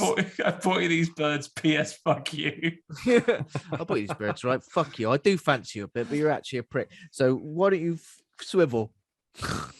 Is it the conversation that she was no, comma, fuck you. I win. IDST. And runs off, and she pushes herself out back to sea, and sort of floats in the ocean, like peeping over the end of the boat to see if he's coming back in the house. And he goes in, sees the birds. What she doesn't account for is he's immediately got some binoculars. He's like, yeah. He gets like his telescope out and looks. And they're like really powerful. He can like locks onto it. You can see it actually like right in front of him. Yeah, he's locks onto it. And then he goes, "Oh, right, life signature detected." And then he sees who it is, and he like races around the bay in his car. He's like Predator infrared. Yeah.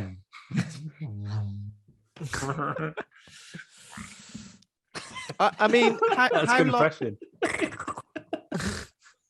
How long has gone by since he met her in the shop? He doesn't even know who she is. Like a day. A day.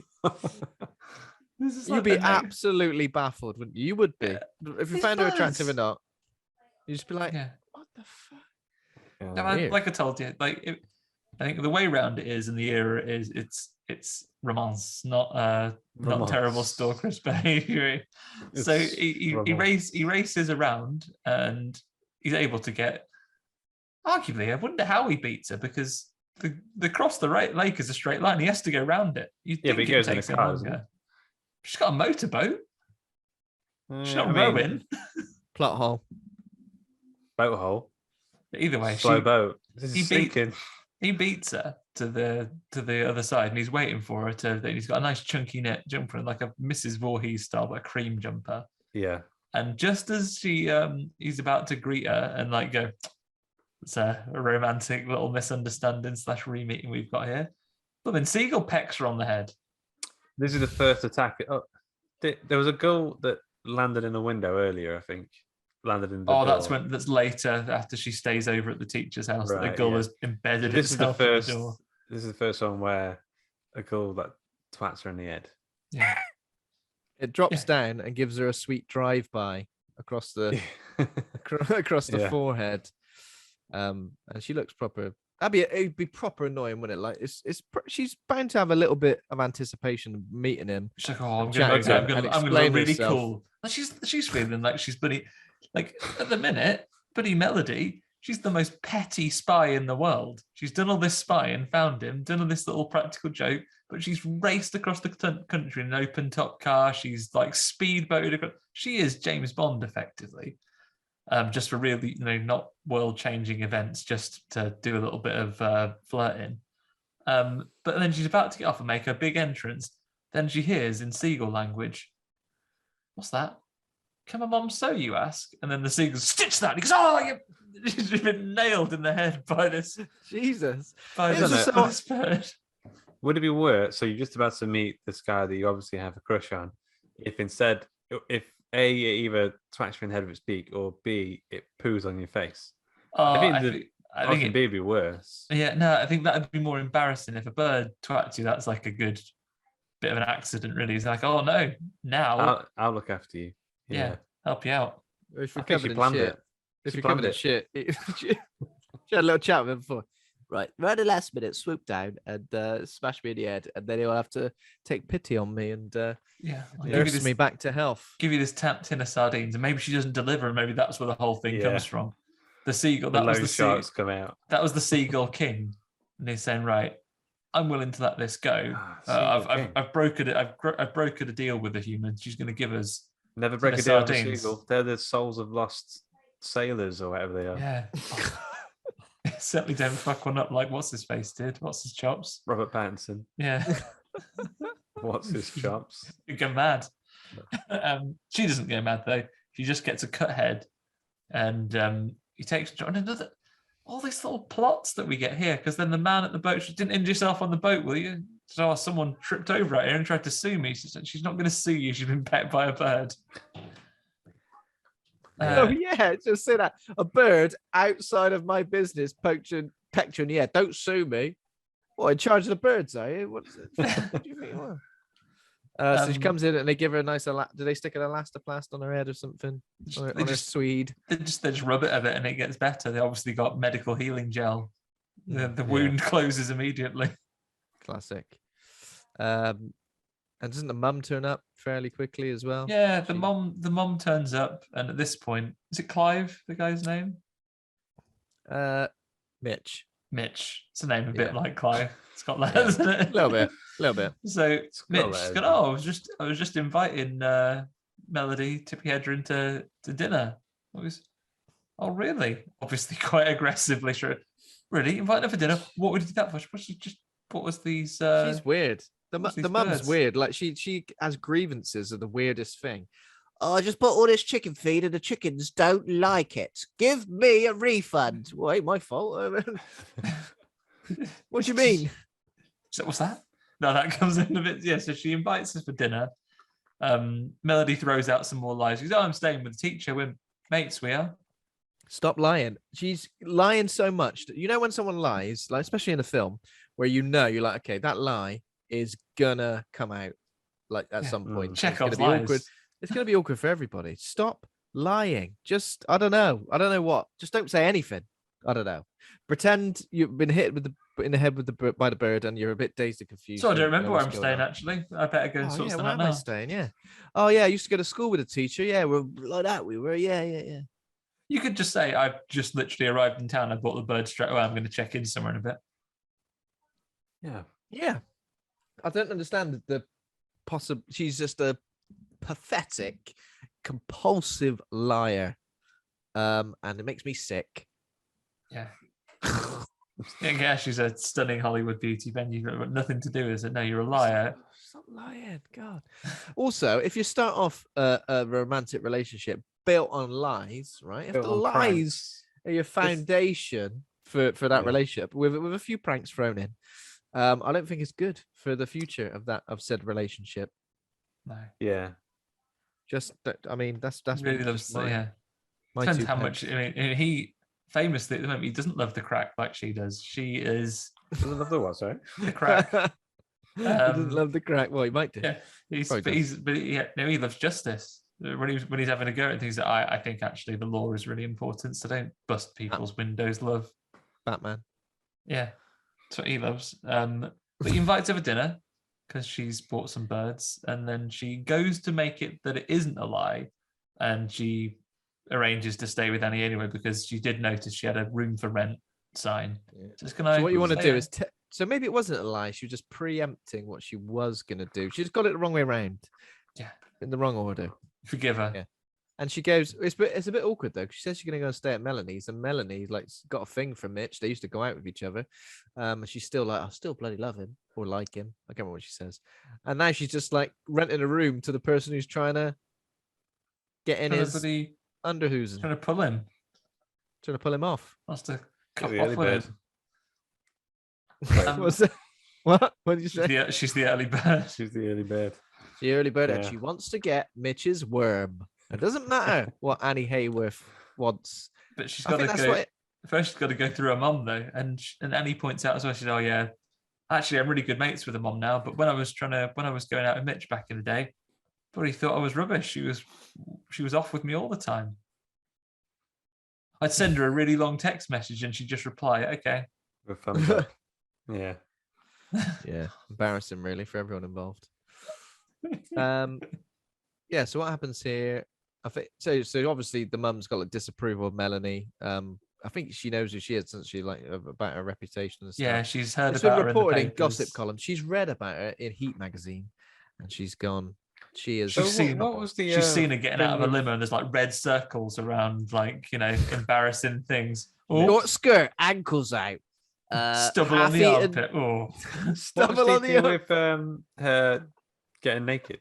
I'm sure. Yeah, she said she was larking about naked. I love it. She comes at a bit of an excuse for it. She's like, about that story about the other day, jumping in a fountain in Rome. I know it's meant to be awfully hot there, but you know, naked. Skinny dipping. As the Romans do. But yeah, she doesn't hang around, does she? She goes back to Annie's, and then doesn't she get like a phone call again? Mitch, he's not playing it cool at all because I think he like immediately calls her up and goes, She's immediately gone back. "You just got. I know. I just got back, but do you want to come back again for a birthday party tomorrow? Oh, I mean, yeah, you can say no. You can say no. The little girl's asked her to come to the birthday party already. She harshly lets the little girl down because she's there playing the piano while Mitch and his mom gossip about her while they do the dishes. I swear it was going to turn out that the mom was really his like ex-wife or something like that. It had that energy about it. Yeah, I got that too. Yeah, But like she's playing the piano for the little girl, and the little girl's like, "Having a surprise party tomorrow. Will you come?" She's nah, I won't. surprise party. I got to tell you, I'd rather die. Yeah, The I surprise. see what you're is- asking me, and I would absolutely love to come, darling, but actually, fucking don't want to. Like as an adult, you might understand that coming to a kid's party is the worst thing you could do with your weekend. Is she the only It's kid tiring then? and stressful and not fun. Yeah, and then that night when there's Melanie is when there's a thud at the door, and when they open it, there's a dead gull out there, and he goes, "Oh, maybe it got confused in the dark." And then Melanie says, "Well, no, it's a full moon." It's like, yeah, but when it's a full moon, it's still dark. You don't go out and it's like daytime with a full moon up in the sky, do you? The thing is, though, as Oh, well, yeah. I would also argue that like it gets dark almost every night. There are not daily like dead birds outside your house. Yeah, That's true. All the birds, bloody hell, they're all confused. It's getting dark here now. I'm pretty sure that I'm not going to wake up in my house littered with birds in the morning. I swear the birds used to fly into the windows a lot more than they do now. They've got used to be- they got used to it now. They figured it out. I swear it used to be a pretty common occurrence. Remember one time Figured it out. a bird flew into, I was about like 5. We were driving home from somewhere and my mum was driving and a pigeon drove and hit the windscreen and got its neck caught in the windscreen washers. Oh no! So God. mum was trying to use the windscreen washers to get it off and it's just dragging blood across the front windscreen. We were like Horror. really young, me and my sisters. It was Screaming. traumatizing. Did And you scream? she had to pull up on the side of the road in a hard shoulder to try and get it out. It Oh. was pretty grim. Yeah. I So don't remember the- screaming. I remember being oddly excited. No, I don't remember. Yeah! Turn up maximum speed. Get those windscreen wipers on as fast as they go. Carnage. Oh man, that sounds horrific. Oh, yeah. And then it's the party the next day, isn't it? And this is when And Melanie. She does get to go after after Mitch phones up and says, "Oh, please come to the party." She goes, Yeah, please do. "All right, then I will." And this is the moment that the birds choose to strike. They went, right, what's our moment to strike? What is the strategic advantage? I know, a children's party. It's like they're playing a game or something under the kids. What are they doing? A bit of blind man's buff. Like they've is that a game? It's basically one. I remember. It sounds like one- a pirate. One kid Gambling. is one kid has a blindfold on, and the other kids are just standing in the rough area that they are, Yeah. and then like a seagull like biffs from the edge. Just here, no touching. She tanks that bird No attack a lot no better than touching, Tippi you did earlier. No touching your feather with your feathery hands. What are you doing? Yeah. That's a good kid. Did you ever play at school heads down, thumbs up?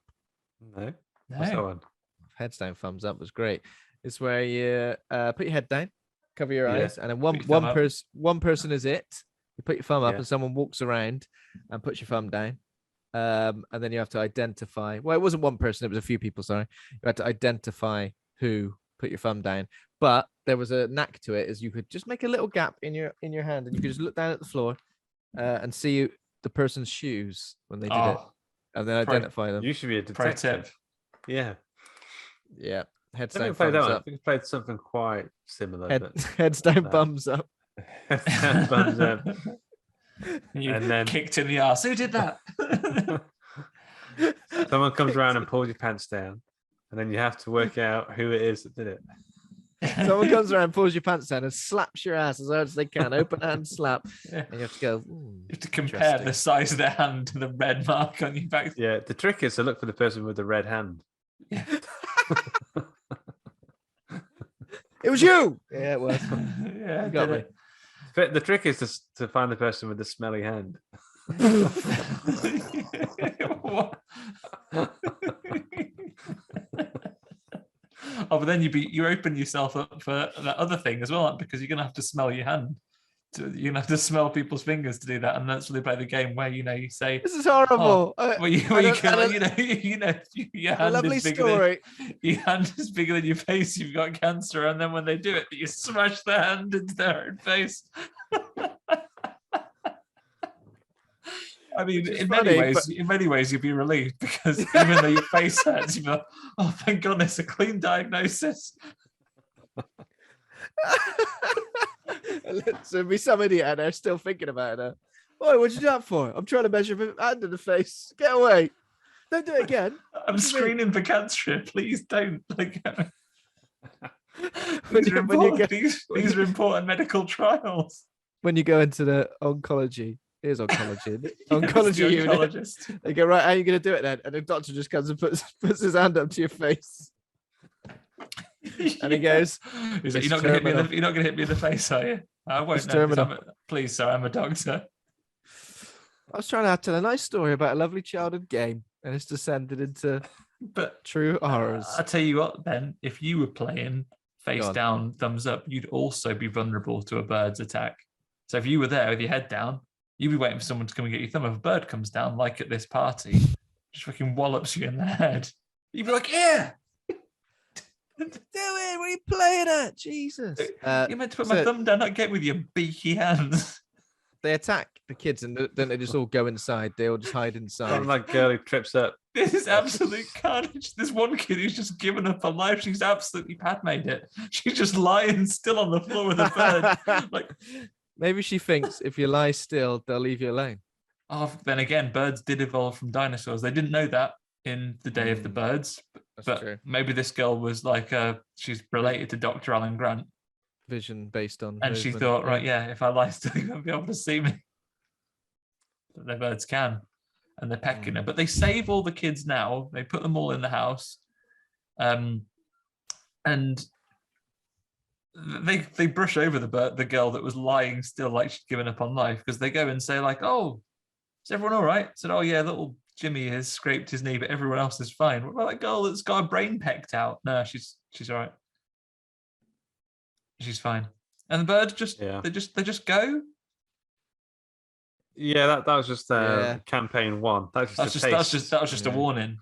Yeah, they used up all their energy points, and they're tired now. Sleep. All their action points. It's like, right, gotta points. right, fly off for a rest.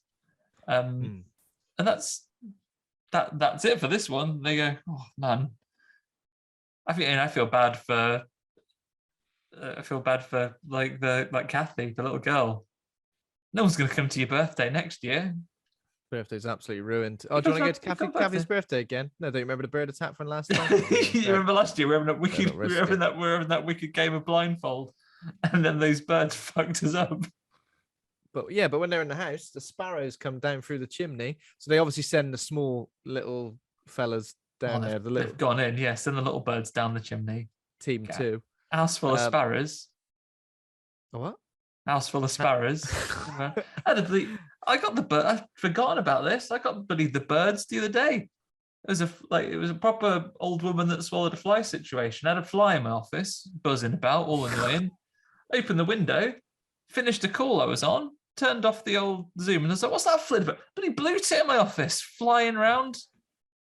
A blue tit in your office. Then you open the window, and then but the os came in. An eagle came. A what? An os. And you went, oh no, I'm gonna have to get a dragon.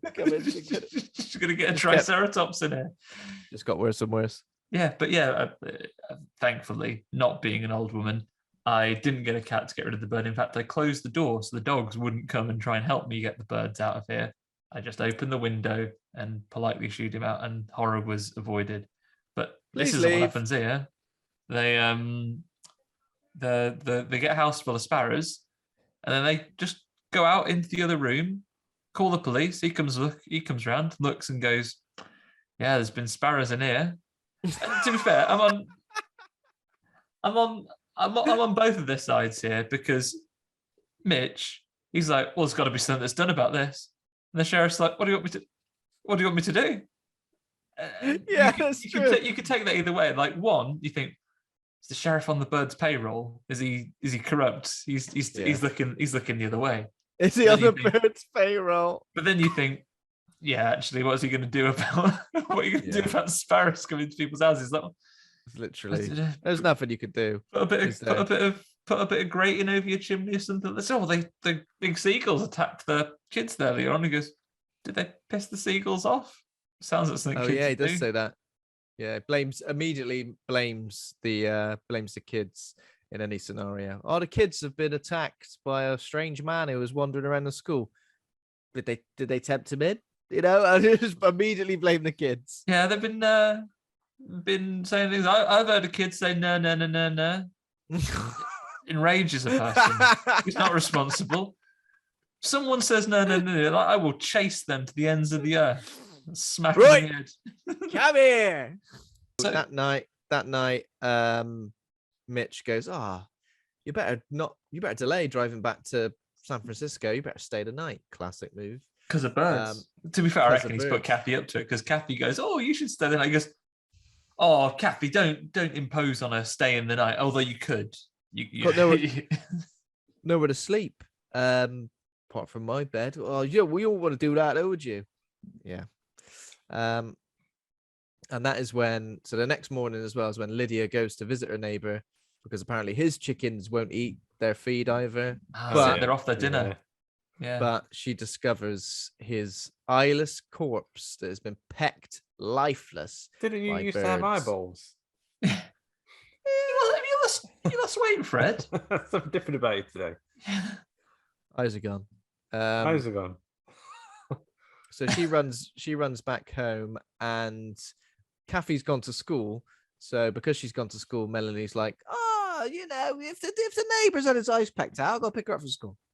She goes, she gets better first. She comes in, like, can't speak, goes straight to bed, gets a nice cup of tea, makes her feel better, and then she goes straight to bed, sleeps it off. What happened to Mr. No Eyes? Did she not call the doctor? Birds carried him off. Yeah, well, matey there was a guy outside the front. I'm guessing after she ran out, horrified, he probably stuck his head in and went, yeah, that's what did it then. He's got no bloody eyes. House full of dead birds.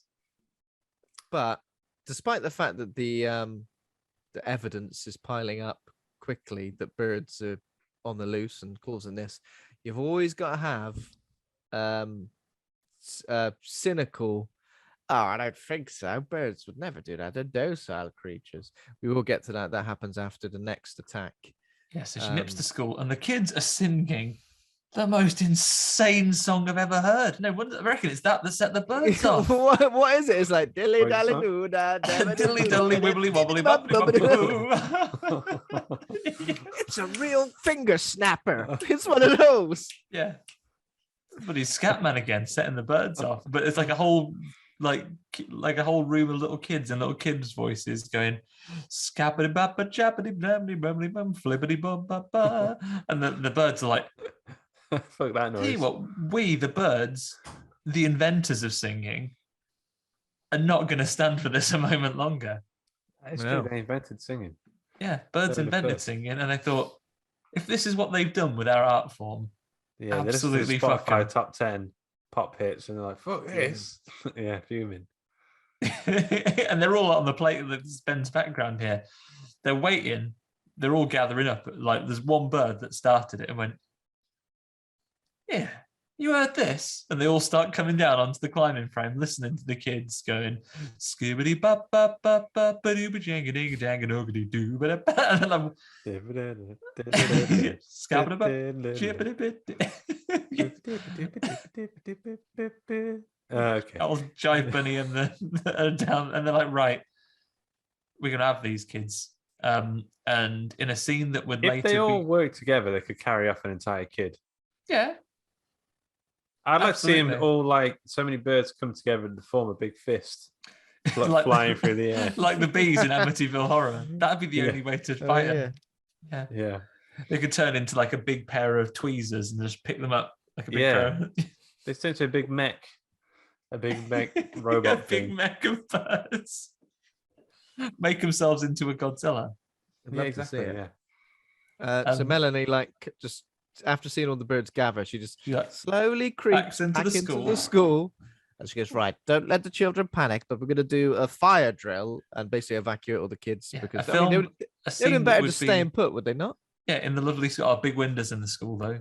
Yeah. So could've gone. they in a scene that would later go on to be famously recreated in seminal piece of cinema, Kindergarten Cop. The teacher that basically says, "Come on, this is a fire drill. You show me how quiet and obedient you can be by walking out nice and calmly." Those of you that live near the school, I mean, effectively, it's not a great fire drill plan. What I'm assessing you is we leave the school nice and quietly, but then you all scatter. And if you live in an unqualified amount close to the school, just go home. But if you don't live there, if you don't live nearby, go downhill. But unfortunately, kids, no good.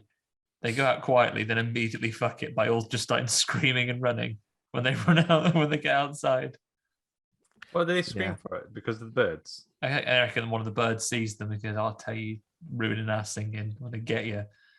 And then it's just quite an extended scene of kids getting got by birds and pecked.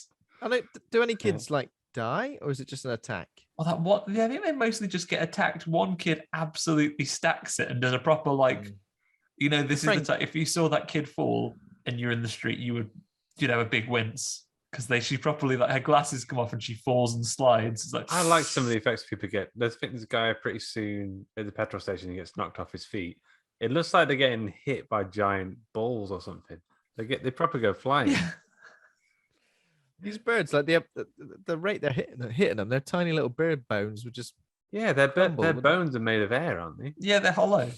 Yeah, it's like in the Nelly Furtado song. I'm like a bird, got a hollow skeleton. Magpies ate my sister. I live in a tree. Fly away. Classic. I'm like a bird, got a hollow skeleton. I always attack kids outside of a school. You're like a bird. Yeah. So a few kids get absolutely minced by him. Tippi picks up one of the kids, the one that takes the real bad spill, and she gets a couple into her car. But again, it's just kind of it's a thing that happens. They scratch up a few kids, but then go, right, let's leave. They've used up their action points again. Go, right, let's leave it for now. I don't think any of them get carried off by them forming a bigger bird out of birds. Unfortunately, no. Maybe in like birds too. I like if there's a big boss bird that just came swooping down. That'd be good. If they had Stripe from Gremlins, if they had a Stripe style bird who you could recognize, like he had like one eye or something. Like a cockatoo. That's like a big string. Yeah. So after that situation, Melanie goes back to that restaurant where she was treated for a little head wound, and let's be honest, this restaurant is full of absolute characters, probably in the worst possible way. There's an ornithologist woman, there's a drunk Jesus guy, there's what's annoying me is that people keep hearing the end of sentence. Oh yeah, there's a woman there's a woman that jumped to conclusion woman with a kid. Yeah, she's the conclusions woman. But what is this? This is like the cafe of exposition. She goes in there and Tippi phones her dad at the newspaper and says, "Can you get the word out? These birds have gone wrong, Dad." And she's on there saying, "Well, I don't know if is there a difference between a blackbird and a crow?" And the old lady ornithologist who just happens to be in the cafe, she goes, "Of course there is." And then she gives the Latin name. She's rattling them on. There are far more pressing matters at the moment than you giving us all your bird or ornithologist credentials. Such a good ornithologist. Why aren't you there investigating these blooming birds attacking everyone? This is also the lady that changes the tune the fastest as well, because at first she's like, "Oh, you idiots. Actually, I think you'll find that the phrase is birds of a feather flock together, so no way the different birds all hang out together. And also, they wouldn't attack people, and if they did, they wouldn't stand a chance against people." And then 2 minutes later, she's like, like if all birds teamed up like you're describing just now. I know I completely went against this 2 minutes ago, but if all birds did team up, we'd be fucked. We got no way of fighting them. It'd be over. And she's in for an extended scene. And then you're right, Ben. There is a religious Irishman who's quoting the Bible, saying that's in days. Also, everyone's having a skinful and then going, I'm just going to get him a car now. That fella. Yeah. Because the alarmed family, it's like, oh, how do we get to the highway? She's, oh, it's just drive around here. It's like, you can follow me if you like. She's, oh, should we go then? She's, oh, I blasted this glass of whiskey, thanks. do they live there? How have they? I don't know how to get to the highway. Yeah, they Get just to the bloody highway. I've never left this town. they just spawned in the cafe. Oh. So they just popped into existence in the cafe, and like this woman gets more and more like, "Will you stop scaring the kids?" And they're just getting scarier and scarier. How would The kids are like, "Will a bird peck my eyes out? Will a bird kill me? Are you gonna die, Mum?" Yeah, we all die eventually, Sonny. We all die eventually, whether it be by bird or another beast. By plane. And then all the people, by like, plane. the guy who works behind the counter at the cafe, he's not making those Bloody Marys that the waitress has told him about 3 times. But he's like, yeah, and he's making the kids more scared. How do you reckon it'd be the worst way to get a bird to kill you? You reckon got you in the eyes, or if it got you in the guts, or if one went in your mouth and drilled through you? Oh god!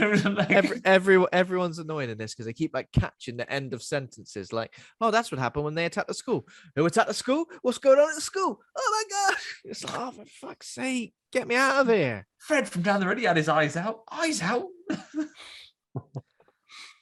So before you know it, the half the town, like people just keep coming in. It's like an episode of Whose Line Is It Anyway, where the doorbell like Clive Anderson's dinging that bell, and someone else is coming every time. Greg Proops, what are you doing here? Well, it's me, Ryan Stiles, all chucking their 2 pence in. Yeah, I'd be like, if I was Melanie, I'm the only one here who's seen the birds attack, so listen to me. It's not a joke, even though I do like a practical joke. It's not a joke. It's one of the jokes, the whole thing. Yeah. Got you, sucked in. And then the birds, he goes, right, we've got enough of them together. Now's the time. Now's the time. Let's do it. Yeah. Would you start with the guy at the gas pump? Yeah, so there's a guy that's gone out to the car. He's just been blitzed by the birds just as he was pouring the petrol, unless he was doing a Zoolander-esque petrol fight with himself. Rinsing his face. And then, that in itself is fine. There is petrol flowing everywhere, all over the floor. It's none of this modern day things where, you have to hold the petrol down. If you drop it, it's going to keep spraying at the moment in these days. Petrol, just, I guess there was more oil about in the 60s, so you just waste petrol if you want. Just chuck it about. Yeah. And then mate, he just pulls up, about to have a blast on a big old cigar. Oh, yeah, I think I'll have a smoke on this big fiery cigar on this petrol station. On this petrol station. Yeah, and then he says, "Oh, I'll tell you what, it always makes What's me want a this puddle cigarette on the floor? Pulling up at the petrol station. Always think of having a durry while I'm here." So he gets his big Winston Churchill cigar and he lights his match. Arguably, the birds are not responsible for this. I think they planned it. No. I think all of this was a big lark on their side. They knew if they knocked that guy over, the petrol would go over to there. They knew the guy was going to smoke. They've been watching. They planned it all out. They knew exactly what was going to go on. They've had a little sparrow sat on his wing mirror for the last 10 miles of his drive, singing songs about cigarettes. Yeah. Swinging like smoke on the water, because that's it, because he's near the water. Smoke on the water. He's, I would actually, and then fire in the sky. He's put it right. he's put it right in his mind. So everyone at the cafe, all pressed against the windows, going, "Mate, don't light a match. Don't stop lighting matches. You literally that's like 15 people shouting out of a window at him. Like, you're gonna hear that, and he kind of just goes, "What's that strange sound?" He's probably thinking, "I'll find out what they're on about after I've had a smoke." Yeah. So I tell you what, don't talk to me in the morning until I've had my first puff of Do massive you feel cigar. like, Thank you very much. in terms of a motive of the birds, do you feel like, that Simpsons episode where the dolphins are trying to get the humans to go into the sea? They're trying to get the humans to go into the air. We've been in the air for ages. Now you get up there. See how you do. I'm gonna sit down here on the ground and increase my bone density. You go and hollow up, mate. Hollow up. Yeah, you hollow up and get up in the sky. But this guy goes, sorry, I can't hear you. I've just got a match lit at the minute. Let me just. Oh, and then while he's trying to listen to him, it burns his fingers. And he goes, oh, blooming hell, drops it on the floor and gets obliterated by a fire. Yeah. And then that's pretty much like the opening war cry for the birds, right? That sends them insane. Yeah. Hmm. They put on The Crazy World of Arthur Brown and they do that fire song. Fire. And they come on down. And they're just telling people to get wrecked, I guess. They're getting everyone. Everyone's getting a peck in. Everyone's getting a sweet peck in. There's dive bombing. And you know what? The effects, they hold up.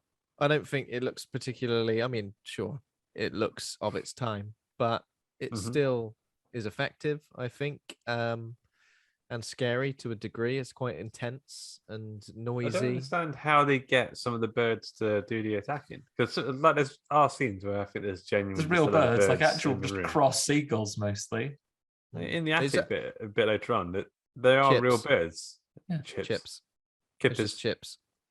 Yeah, but like the actors their outfits are like stuffed with chips.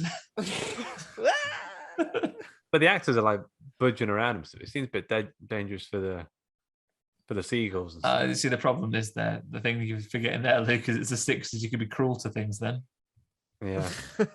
20 years later, at the start of bloody you could punch a seagull. Friday the 13th, the poor snake gets his head chopped off. People were fucked. You get a tax rebate for being cruel. Yeah. In certain states. Oh, cruelty incentive. There you go. Let's face it, like allegedly, actually, is it even alleged? Is it true that like Alfred Hitchcock was quite mean to his human actors? And he gives a shit about never the mind birds. his birds. Yeah. Never mind the bird actors. Yeah, right. But yeah, they're all over all the people. Everyone is getting pecked. They're taking shelter as best they can. But things are like smashing into the glass. They get that phone box. They're all up amongst it. These birds, they're crosser than they've ever been before. Fuming. Yeah. How does this bit end? Is it just like the other bits, and it just stops? Yeah. So I think Melanie ends up in a telephone booth, doesn't she? Which is obviously quite an iconic shot of just basically when you're spending too long in the phone booth and the birds want to use it, just get off the phone. The birds have got some important phone calls to make. Oh man, everyone would be fucked nowadays. Never have phone boxes anymore. Exactly. Where would you go? Casualties would be through the roof. So they go back in the restaurant, and I think it pretty much just stops. Yeah, naturally comes to a stop. And this is where that distraught, crazy lady with the kid has like a proper terrifying meltdown. It reminds me of one of those videos you see on like that people record of people when they get when they've just reached their limit, and they're just like, no, I cannot be sensible anymore.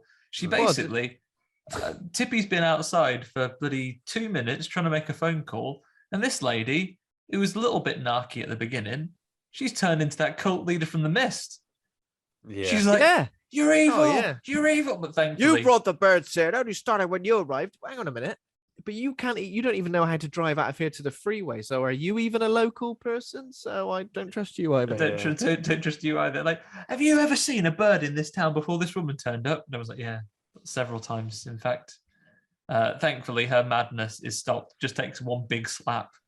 It's a less violent time back then. You need to shoot someone in the head to finish them off. Just slap them.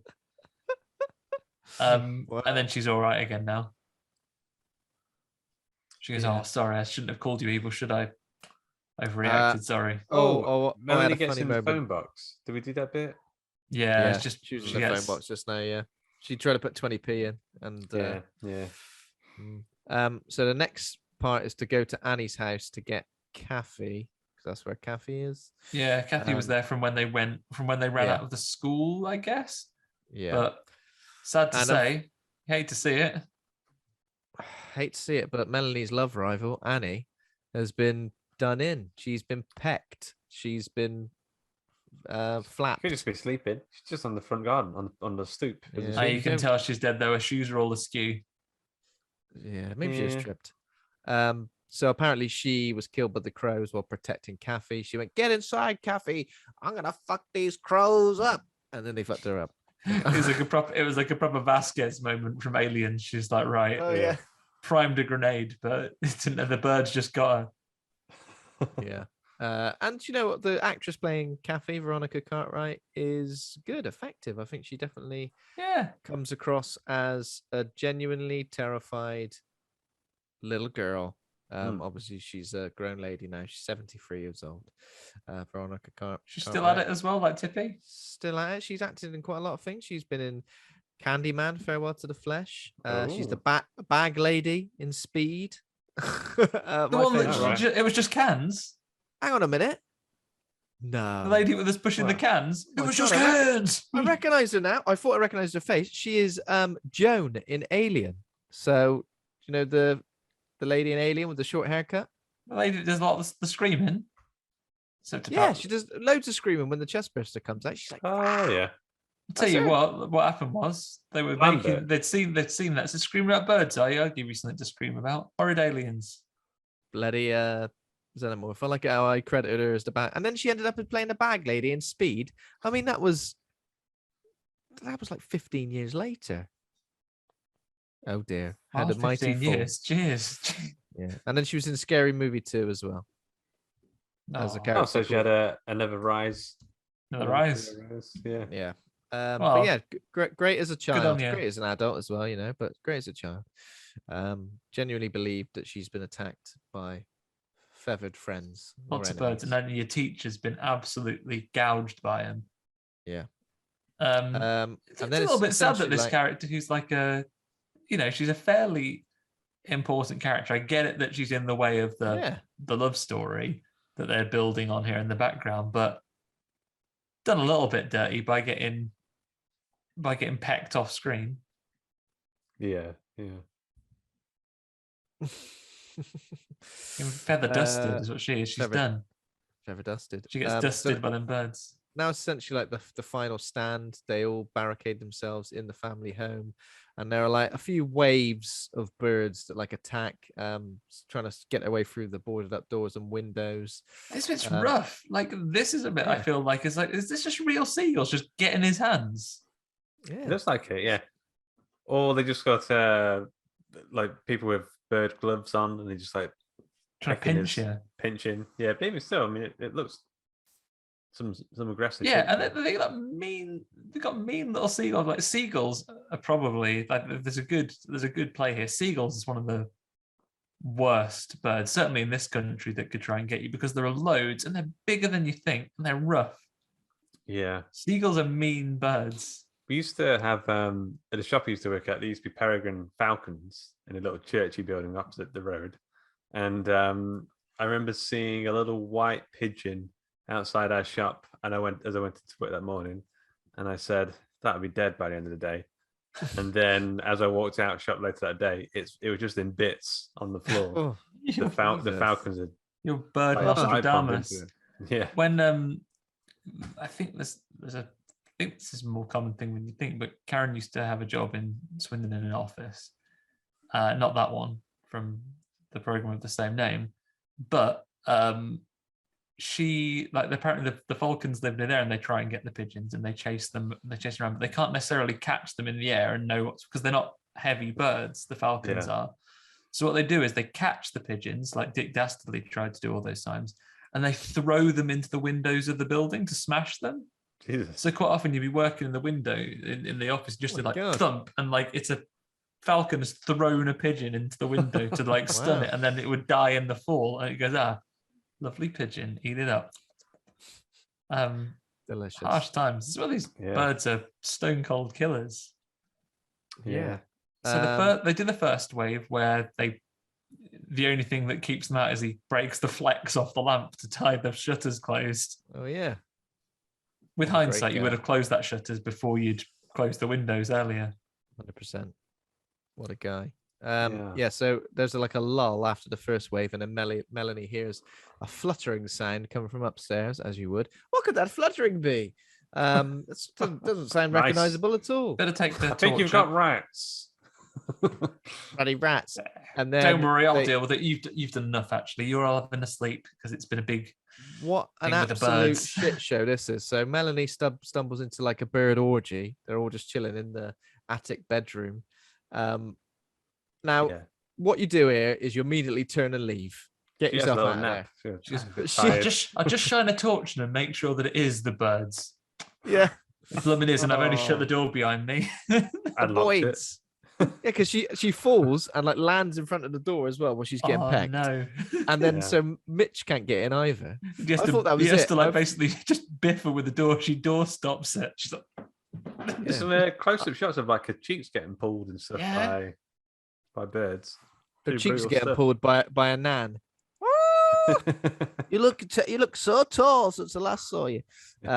I thought this was it for her. I mean, I've seen this movie before, but I thought maybe this was the end. I thought she was just going to get slowly pecked to ribbons. Going Yeah. to be pecked to ribbons. Would have been a nice ending.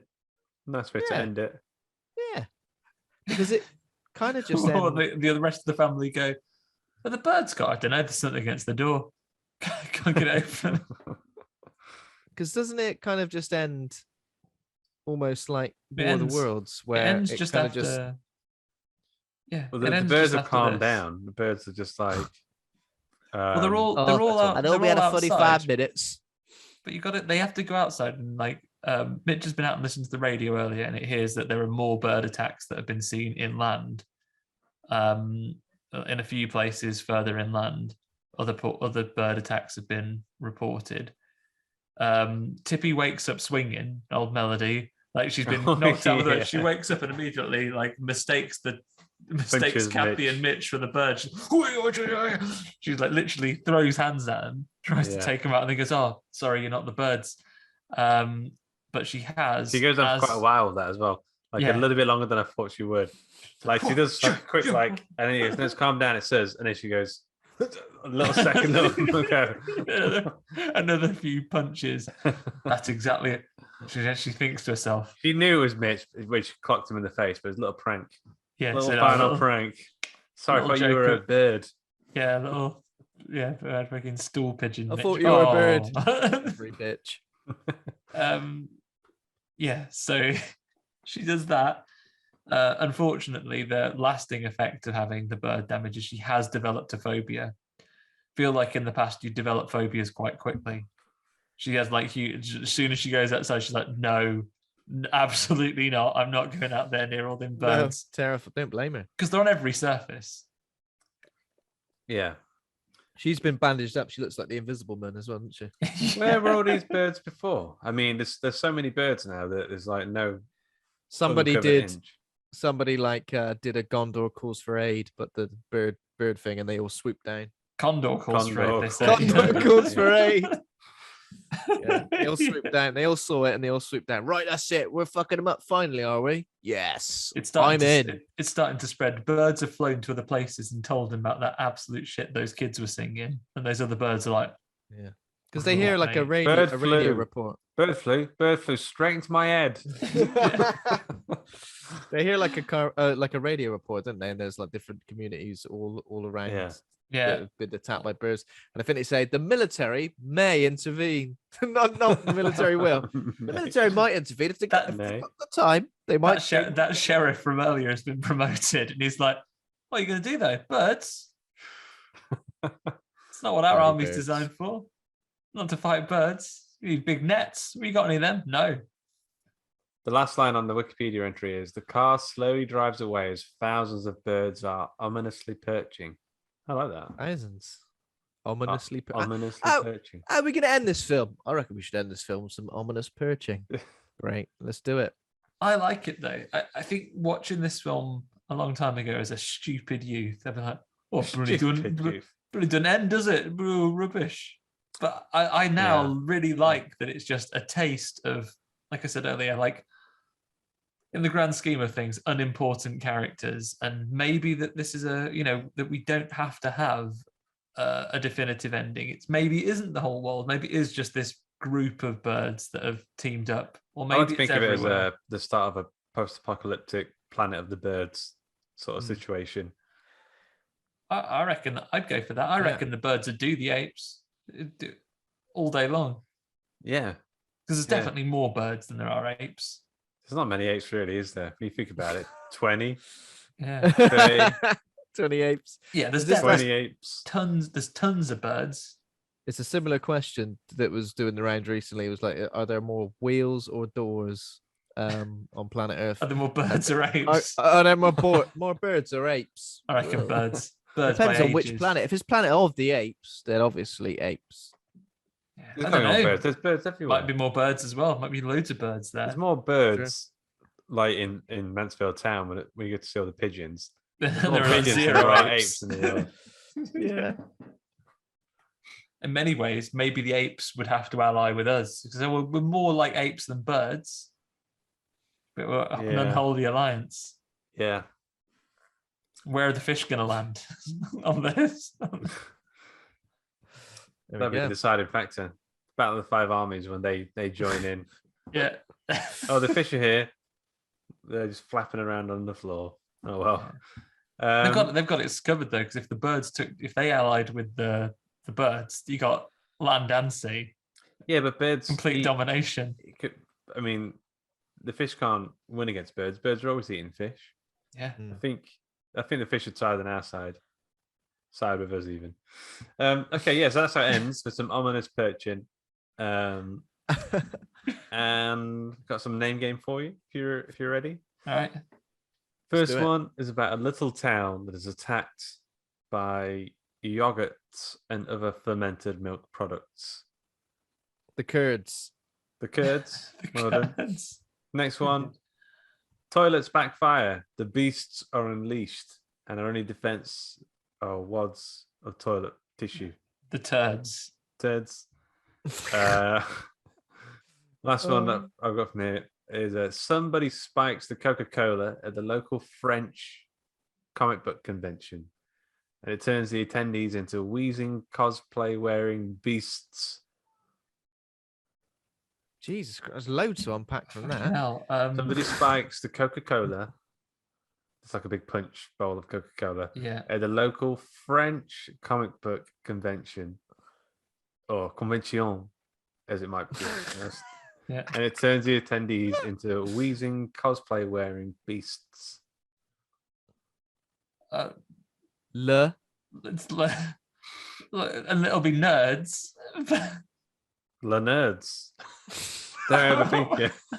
Why are they wheezy? It's just because they're nerds. That's literally it. It's just because they're nerds. Why? They're nerds. They're wheezing, aren't they? You're some kind of nerd wheezing all over me. Coca-Cola, because Coca-Cola, if you're an asthmatic like me, makes you a bit wheezy, a bit chesty. Okay. There we go. Oh, can you imagine that? The Coca-Cola, the thing that cures or other ailments, that can be what finishes you off. Yeah.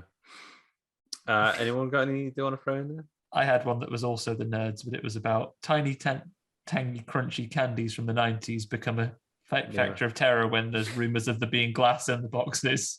Yeah, neon nerds. Yeah, I reckon that's what parents made up so they'd stop asking them for nerds. A small town is attacked by large groups of sort of bovine creatures.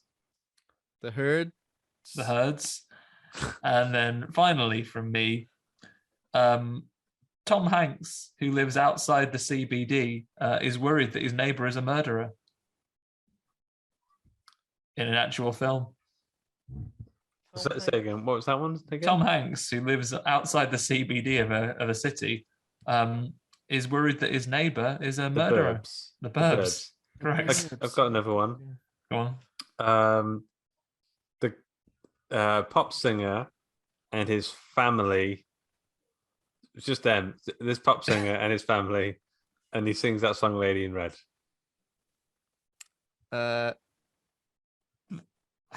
Oh no, De Berg. I was like Nick Hucknall. No, The Berg. The The Bergs. Berg. Where's his The family? Bergs. The Yeah. Bergs. The Bergs. There The you go. De Bergs. The Bergs. Probably hasn't got a family anymore. The lady in red that he wrote about his wife, he left her for the nanny or something like that. Lady in Mm. No Green. good. There we go. So we need to rate the film, rate good or rate bad. It's done. Rate good or rate bad. Yeah, I think it lives up to its status as a sort of big movie. As one of the big uns. Probably doesn't get talked about as much as you'd expect it to. I think obviously when everyone talks about Alfred Hitchcock, they always talk about Psycho. I guess for good reason. But this is effective, and it's got a good story, a lot of interesting characters, and I think the threat from the birds is good. And I like the way it sort of just ends. It reminds me a bit of War of the Worlds, where it kind of just fizzles out. Like, oh, they've never really been a threat. I know they killed loads of people. Did They kill many got people? poorly though. Oh yeah, Or of the worlds course. they get But poorly and died. The birds are ominous. They're still at it.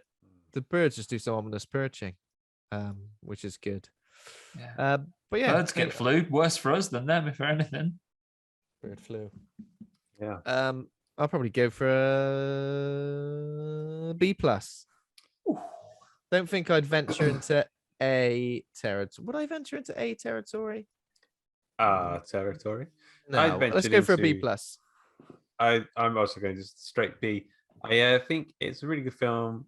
I mean, it's solid. Not my favorite Hitchcock movie, and I just think it's more of a matter of taste and preference.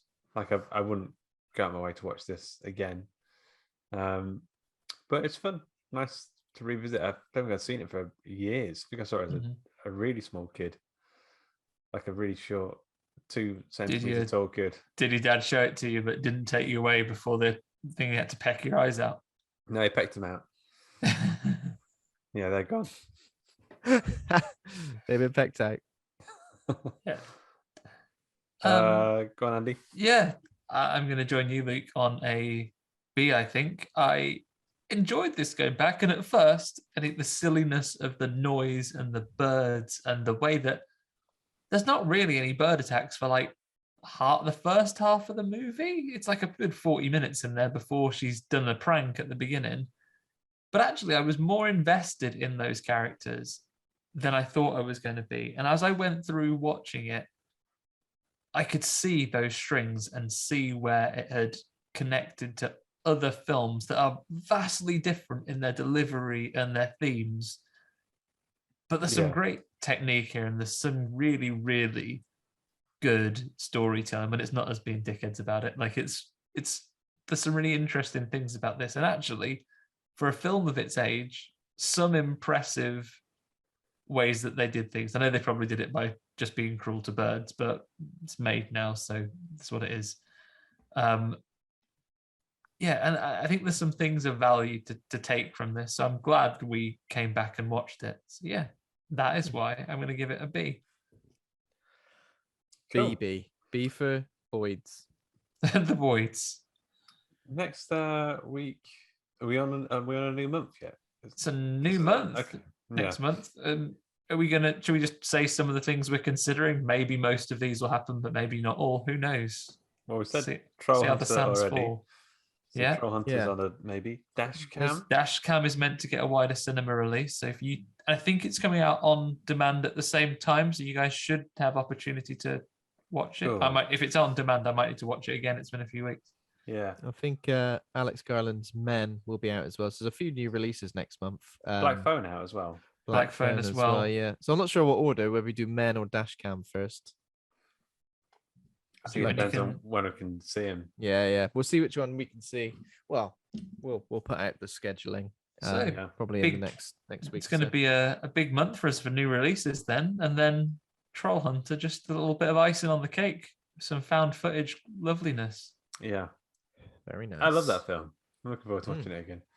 Definitely. Cool. So thanks for listening.